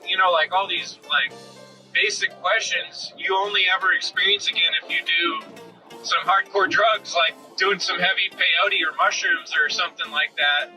Your mind will go back to that infant state and you'll get to re-experience some of that. But it's overwhelming to most people, and it can't really be done on a day-to-day basis because our mind is very focused and it's totally busy just keeping up with the day-to-day. So with the worldview or belief structure becomes sort of like a map that we hold in the back of our mind, a template of sorts. If you can imagine your daily commute to work. Most people have a daily commute to work. When it was your first day on your job, you might have had to use the application on your phone to help guide you there. Or maybe you had to open a map and get to the right page and find exactly what highway you were on. But once you've done the drive enough times, you sort of have this template in your mind of the map. And unless you do some real odd turn that you've never done before, as long as you stay to the map to an extent, you don't need to rethink where to turn left and where to right. Your body just knows, and your mind can be totally like thinking about what you're going to do at work today and whether you got to stop and get some coffee or take a crap or whatever. So that template, that map in your mind is sort of like just becomes a default layer that you don't have to inspect and look at. Well, we have a map like that, a template, about how we see everything, reality itself, how we've decided what reality is. What are we doing here? What is this experience? Those questions that I would say are epistemology or philosophy that are the most important questions that we could or should be asking here in this existence, because if we haven't asked those questions and we get to the end of this experience and we realize we've massively missed something that was hugely important, and now that could cost us, some religions say if you don't do well in this life that you're going to experience torture for infinity, or you're not going to get to experience the wholeness of being with your maker. Instead, you're going to some demonic place with a hell, that's some pretty scary stuff, right? Personally, I don't think it's good to have that type of mentality on it, but I do think it's important to consider what that suggests is that perhaps what you do on this life and the choices you make are extremely important and do affect whatever experience you have after this life or beyond this life. And it's easy to say, I don't believe in that. I'm just going to discount that. And that's what a lot of people do. And that's a worldview. That's a belief system. You're making a clear choice on something you don't know. It may be that there's an afterlife, and it may be that there's not. Some people will say they conclusively know one way or the other. I think that's a belief system. That's a worldview, a reality, a way of interpreting and guessing what reality is. We have an intuition. Deep down, I feel fairly certain that there is something after this particular type of existence that will be different. And I think that what I did in this experience may well affect that. Why wouldn't it? It seems more likely to me that it would.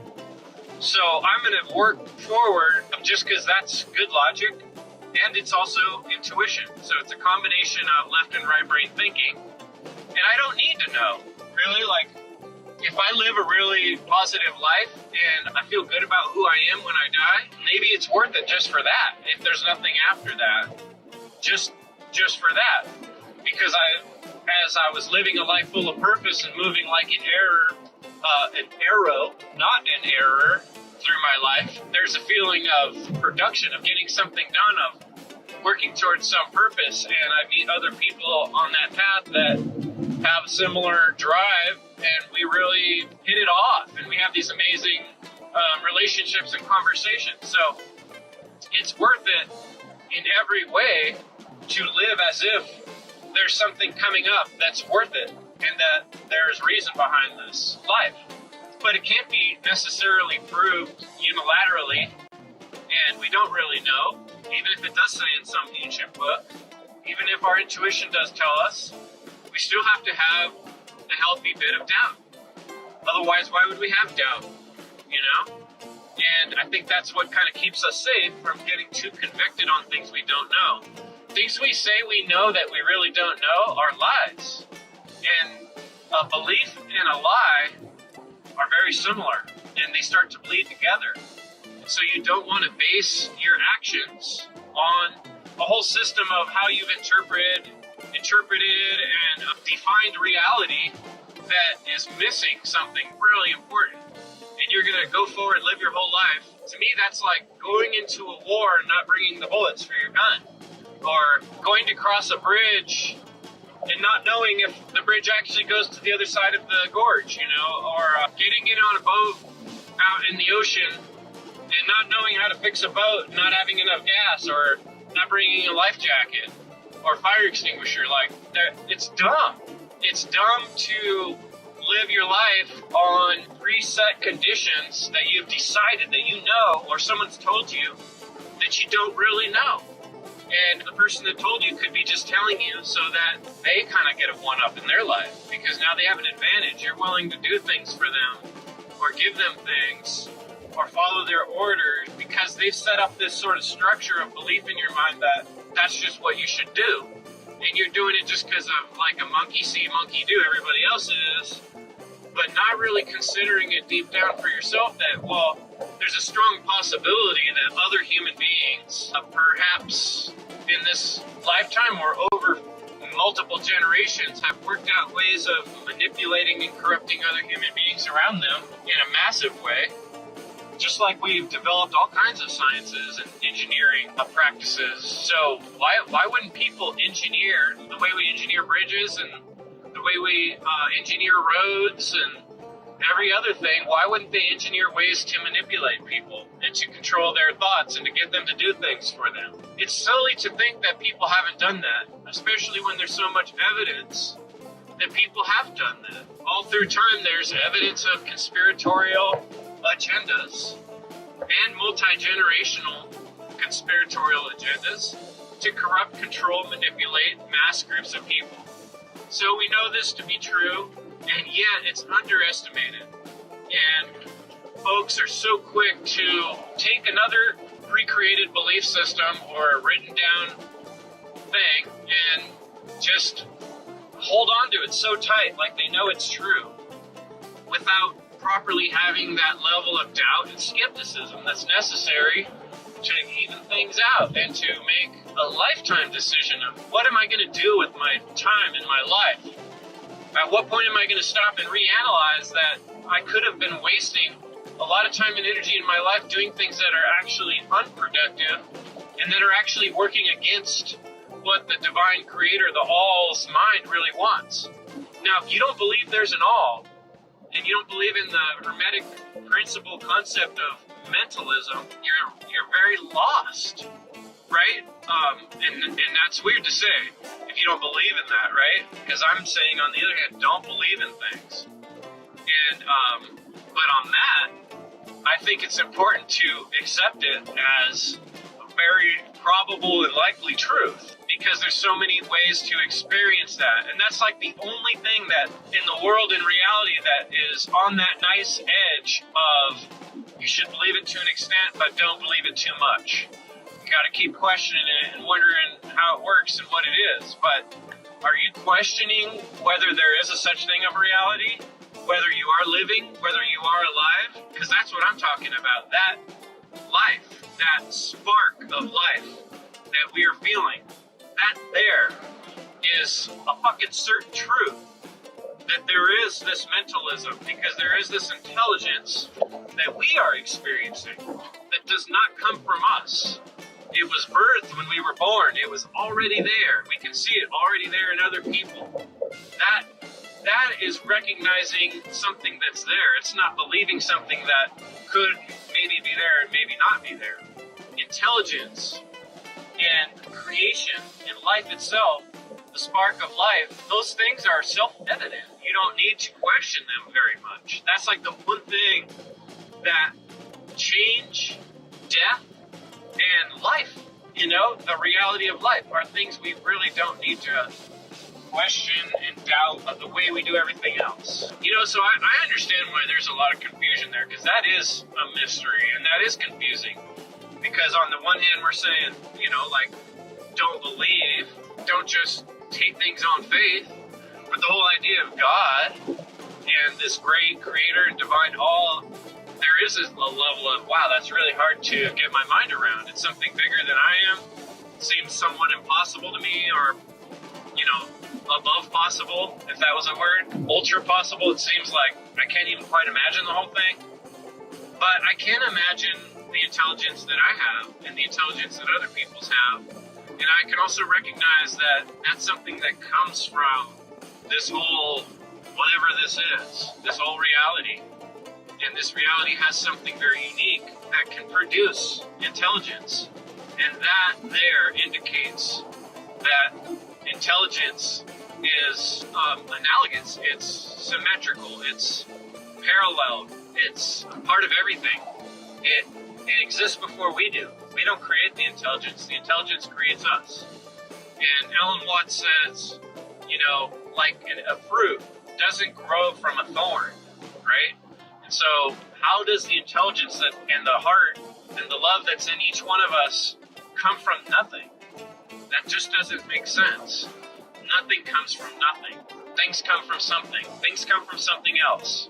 And that there is a very solid truth, and that we can reflect on it and meditate on it and experience it and communicate it and corroborate it in so many ways. I would say it's a solid truth. It's not a belief. But it is on that knife's edge, like I'm saying, of things that are hard, a little harder than getting hit in the head with a rock or boiling water on your arm, to the communicate between us. And that's partly because the waters of that communication have been so muddied through time, with people claiming to own religions, claiming to own a connection to God, claiming that a connection to God can only happen through certain people at certain times, using certain material world things like the bones of a holy ancestor or a holy relic, or it goes on and on. Because so many years religion, spirituality has been defined through religion and through authoritarian, manipulative means, it leaves us in a spot where it's really hard to distinguish the truth behind our maker and the original love, the original truth, the original essence of freedom. Life, reality itself, natural law are all the same thing. It takes a lot of self-work and deep understanding to recognize and discover that truth. But it is recognizable and discoverable within each of us. That I feel certain of. But I can't tell you that you can know it as a truth just because I do. Because you won't know it as a truth until you take that time to discover it and realize it on your own. So it is a personal, subjective experience to reach towards the objective. And that's a whole nother conversation that we're going to have soon on the End Evil podcast about objective versus subjective. But I hope I sorted some things out and gave some more food for thought regarding worldviews and belief systems and my take on God and reality and its relationship to worldviews and belief systems and why they become almost instantly dangerous and corruptible and manipulative just because it can be done and it will be. And okay, there's more to say on how to stop it and the solutions, but I'm going to leave that for the podcast and for guests who might have shown up. Thanks for coming.